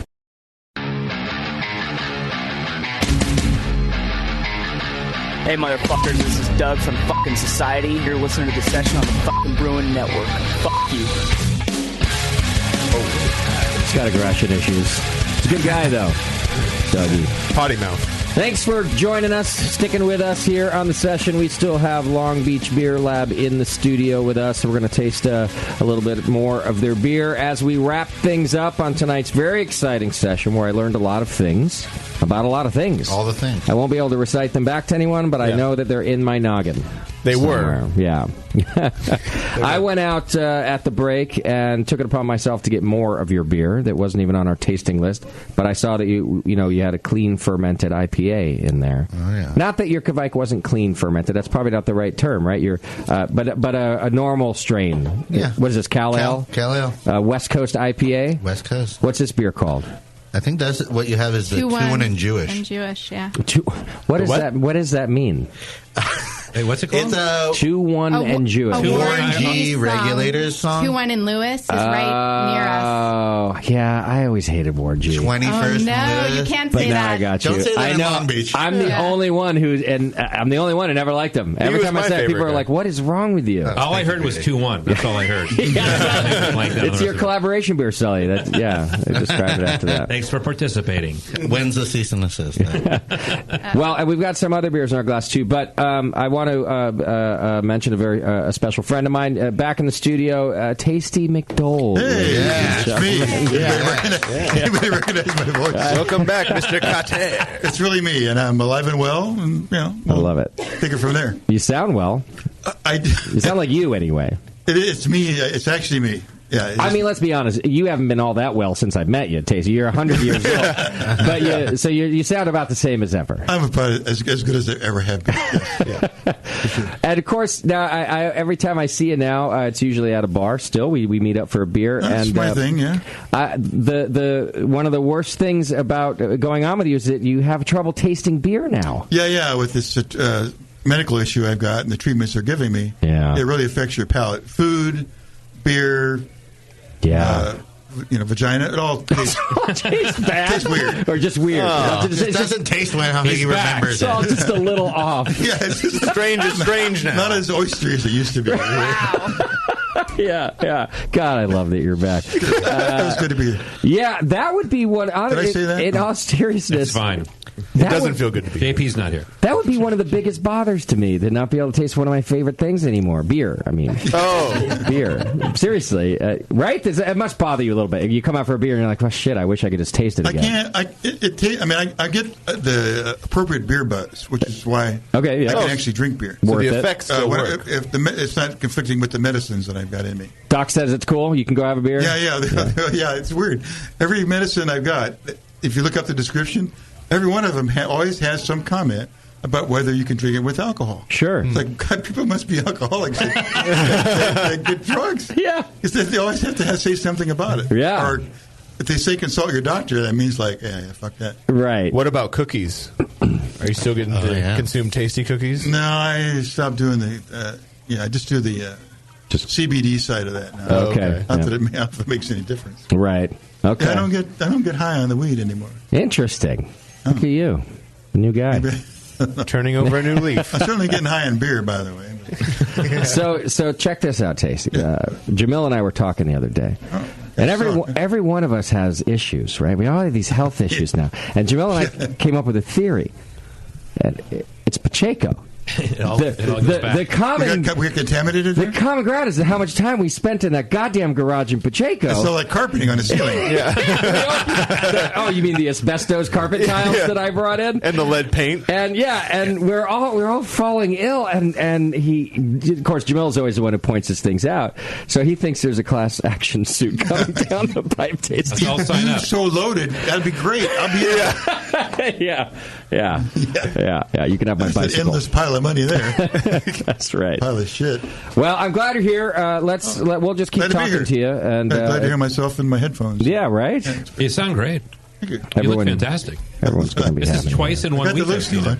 Oh, yeah. You went to Sully's party on Saturday. I was there for their August Fest. Yes. It's a great event. Mm-hmm. It's their third one. And I was there at the first one. That's where they released the original Tasty IPA.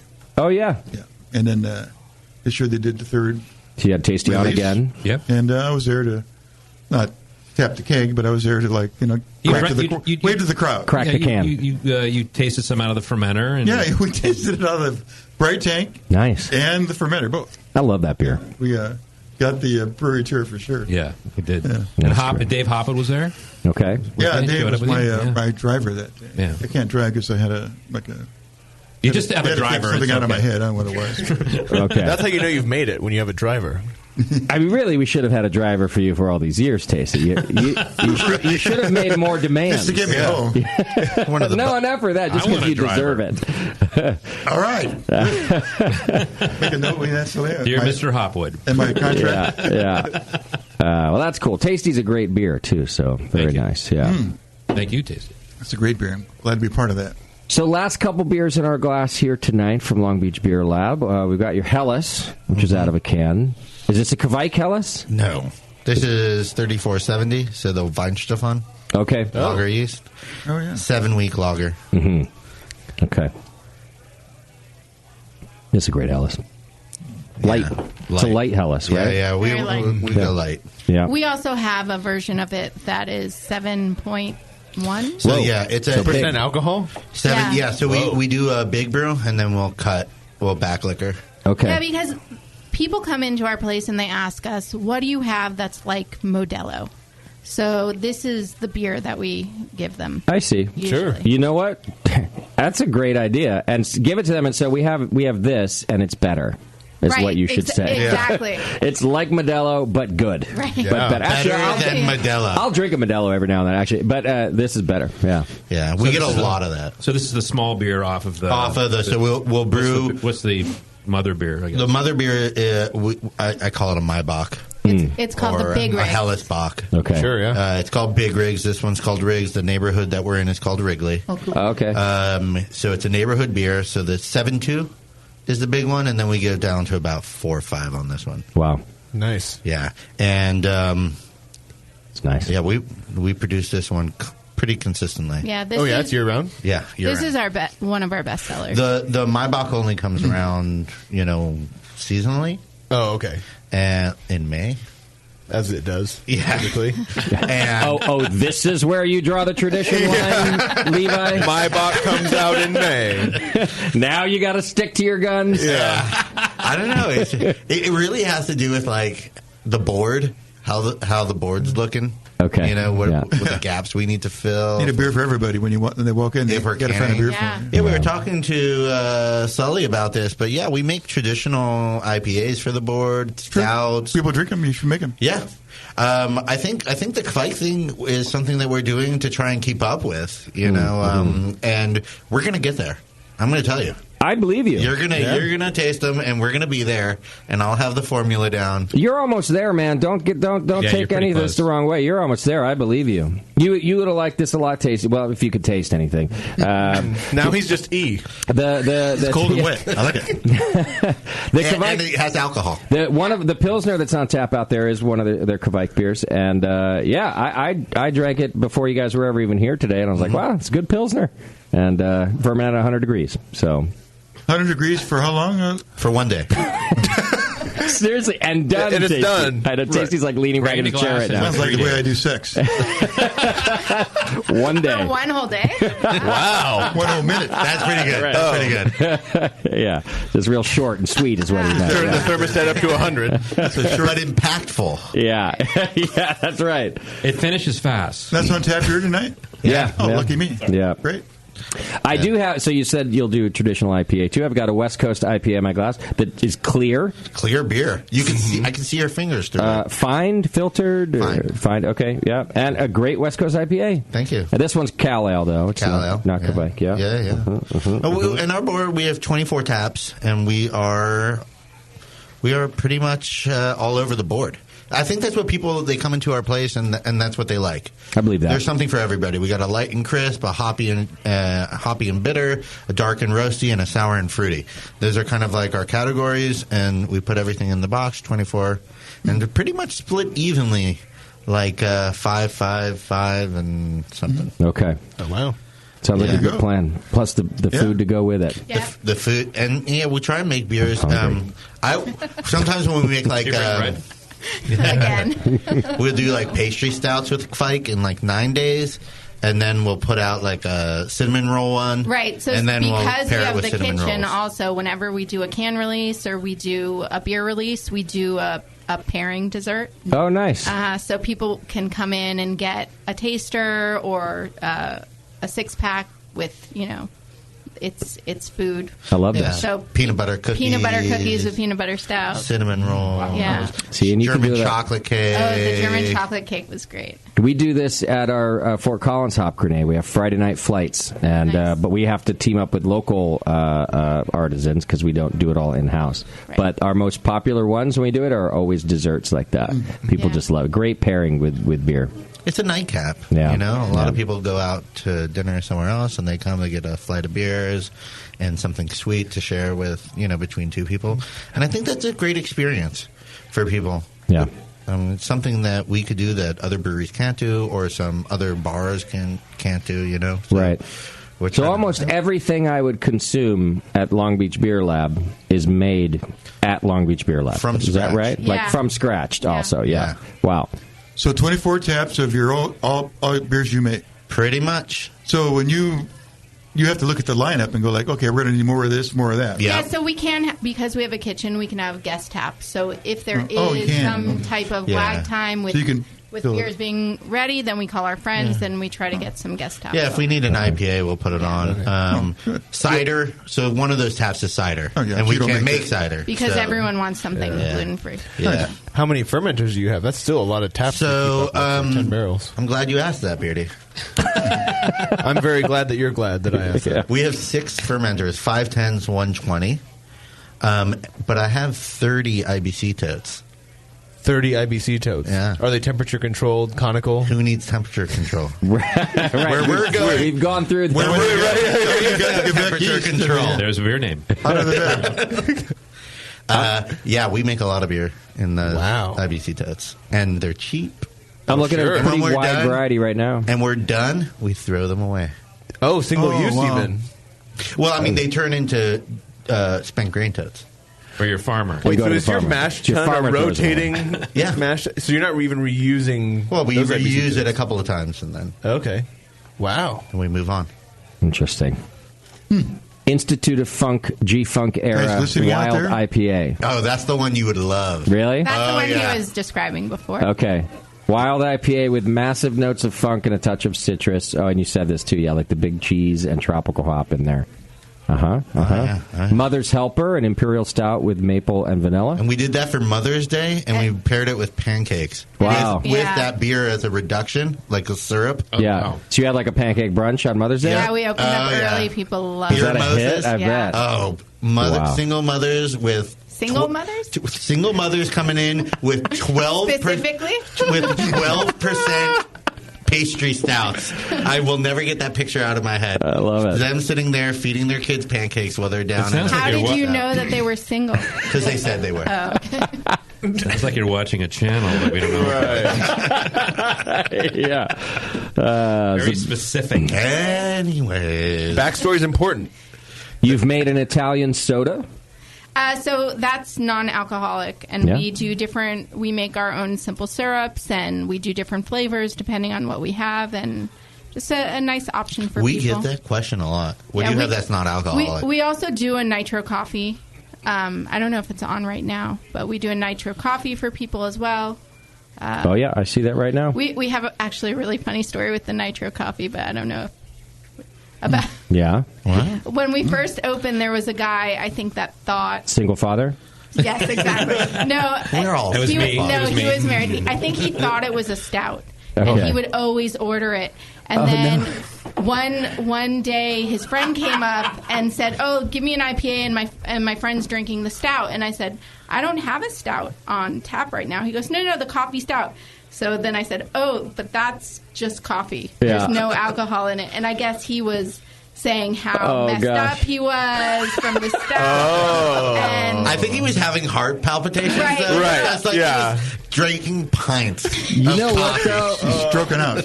Okay, wait. As a scientist, though, there's a thing to the placebo effect, right? Right. Oh, yeah, totally. Like, that's a real phenomenon. Yeah, especially if you're getting some sort of effect, and a pint of coffee will do that. Sure, and if he had 6 of them, he's like, I can't even drive. Well, so then his wife came in and was like, I like this. Like, this place is great. No, but he after goes home, he that, does all his chores. Right. Oh, right. After he up for found 2 out days. it wasn't stout, he would not order the coffee again and only would have IPA. And then shortly after, his wife said he wasn't allowed to come back. Get him back on the coffee. So his friend ruined it for him. Yeah, but essentially. This is the Truman Show effect. Like, just let him live his little dream, and he'll be fine. Right? What a shitty friend. The world is hard enough. Yeah. By the way, your coffee is not beer. By the way, I'm the first friend that would do that. I throw Beardy under the bus the fastest I ever can. So yeah. You probably have a few things in your queue right now, ready to crush my world with. He saves them. Theory. He'd back up over you, too. I don't yet, but I do want to get through our Twitter game. Now, normally I say goodbye right now and thank you all, but since you're going to hang out, I'm going to do that all at the end. Is that okay? Or do you want me to do it like, you want me to wrap it up right now so you have like a little neat package? No, we don't. I don't like neat packages. For your book. Wow. We don't need a neat that we can't talk about. Yeah. Nothing's neat here. All right, let's do our Twitter game, talk and about then the we can have a little more fun. All right. So our Twitter game was JP's out. Right. The reason he's out is because he's so embarrassed the last 2 weeks that he couldn't come up with a Twitter game. Okay. So we're trying to help him get back. Got it. I need paper. Hang on. There's Post-its right there. All right. Post-it. Here we go. All right. Some people misunderstood, I think, and were coming up with actual ideas or game ideas that we could do. Like people call in. Oh, so not a new Twitter game, but just a new game. They wanted to bring back games. That's okay. Yeah. I didn't include any of those because they're dumb. Because they didn't follow directions? Yeah. Okay. All right. TN Brewing says an Instagram game in which the winner comes from the cleanest beer that they're drinking. So they post a picture of the clearest beer. Clearest. Whoever's clearest wins. So that's not a Twitter game. That is a Twitter game. That's an Instagram game. Well, you can link them together. I was kind of giving him. I thought you weren't doing anything but Twitter games. Anyway, clear beer on Instagram. Got it. Social media works where they can share across platform, Justin. Oh dear. Okay. Sounds like a production meeting offline. Yeah. Just Instagram me. It'll be fine. You have 120 characters. Okay. Edmund says Faceagram? I think that's the one. Okay. Instagram. That's what he would call it now. Faceagram? Yeah, it's trending. Yeah. It's better than Twitster. Yeah, it's trending on AOL. Check it out. Edmund says, bring back the classic, what number am I thinking of? I remember that game. That was a classic. Yeah. Wow. I think there might have been a reason it went away, too. Yeah. Joe Homebrewer says, which brewcaster has the least anal leakage? Oh, okay. How do you measure that? Yeah, the scientists in the room. How do you measure that? You gotta turn in your biology. Just turn in your underwear. We wait till Levi's back. You collect it in a graduated cylinder. Independent field. See, Levi already's like, if you want to be accurate, right? You collect it in a graduated cylinder. And we carry them through the hop grenade to the studio. Send it to the lab. Yeah. Okay. Let's see, Josh says, find Ian Titus. Great one. Yeah. Okay. Find him. It's like a Where's Waldo thing. Find Exactly. Ian Titus. Who is Ian Titus? Find him. I hope we never meet Ian Titus. I think that was spelled out. It's going to ruin. First time he sent an email, we're like, we never want to meet you. You're going to ruin the mystique. Yep. Oh, is that a real person? It's a real person who writes in the best feedback. They're always like 2 sentences, and they just cut right to the chase, and they're usually drunken, and we love them. We just love them. Yeah. But we feel like if we were to put a face to that, it would ruin. Like, often, like when people meet us after listening to the podcast for years, they're like, oh. He sounded a lot more handsome. No wonder you're on a podcast. Right. You have a Behind face the for radio. Yeah. That's a thing. Yeah. And then lastly, Austin says, now that Schumann is a dad many times over, what's in Schumann's mouth? Oh, great game. That was a good one. That was a good game. So really, I guess they didn't come up with new ideas. Right. They're just rehashed back old ones. But you did ask it to be a JP game, so it kind of fits. Bring back rehashed old ideas. That's all he does? That's what JP would do. I feel like they followed your instructions. All right. Part of the course. I was hoping Twitter would be creative for once. Okay, well, I'm just gonna pick the winner this week. I mean, it's obviously Find Ian Titus. Yes. Right. That's our Twitter game winner.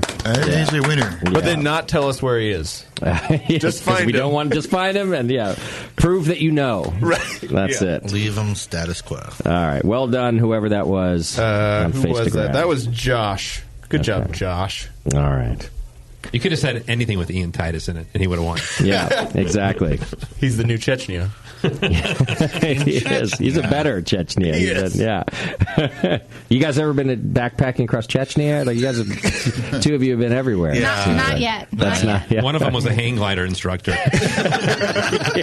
were running like that one time. A goat farm. Yeah, exactly. Yeah. We were at the resort in Sudan. That's where we met. Now, with the opening of the business, do you feel like you're going to get to do travels again, or you've now ruined your life because you have to be at a business for the rest of your life? Well, so now any of our travels are business related. Okay, yeah.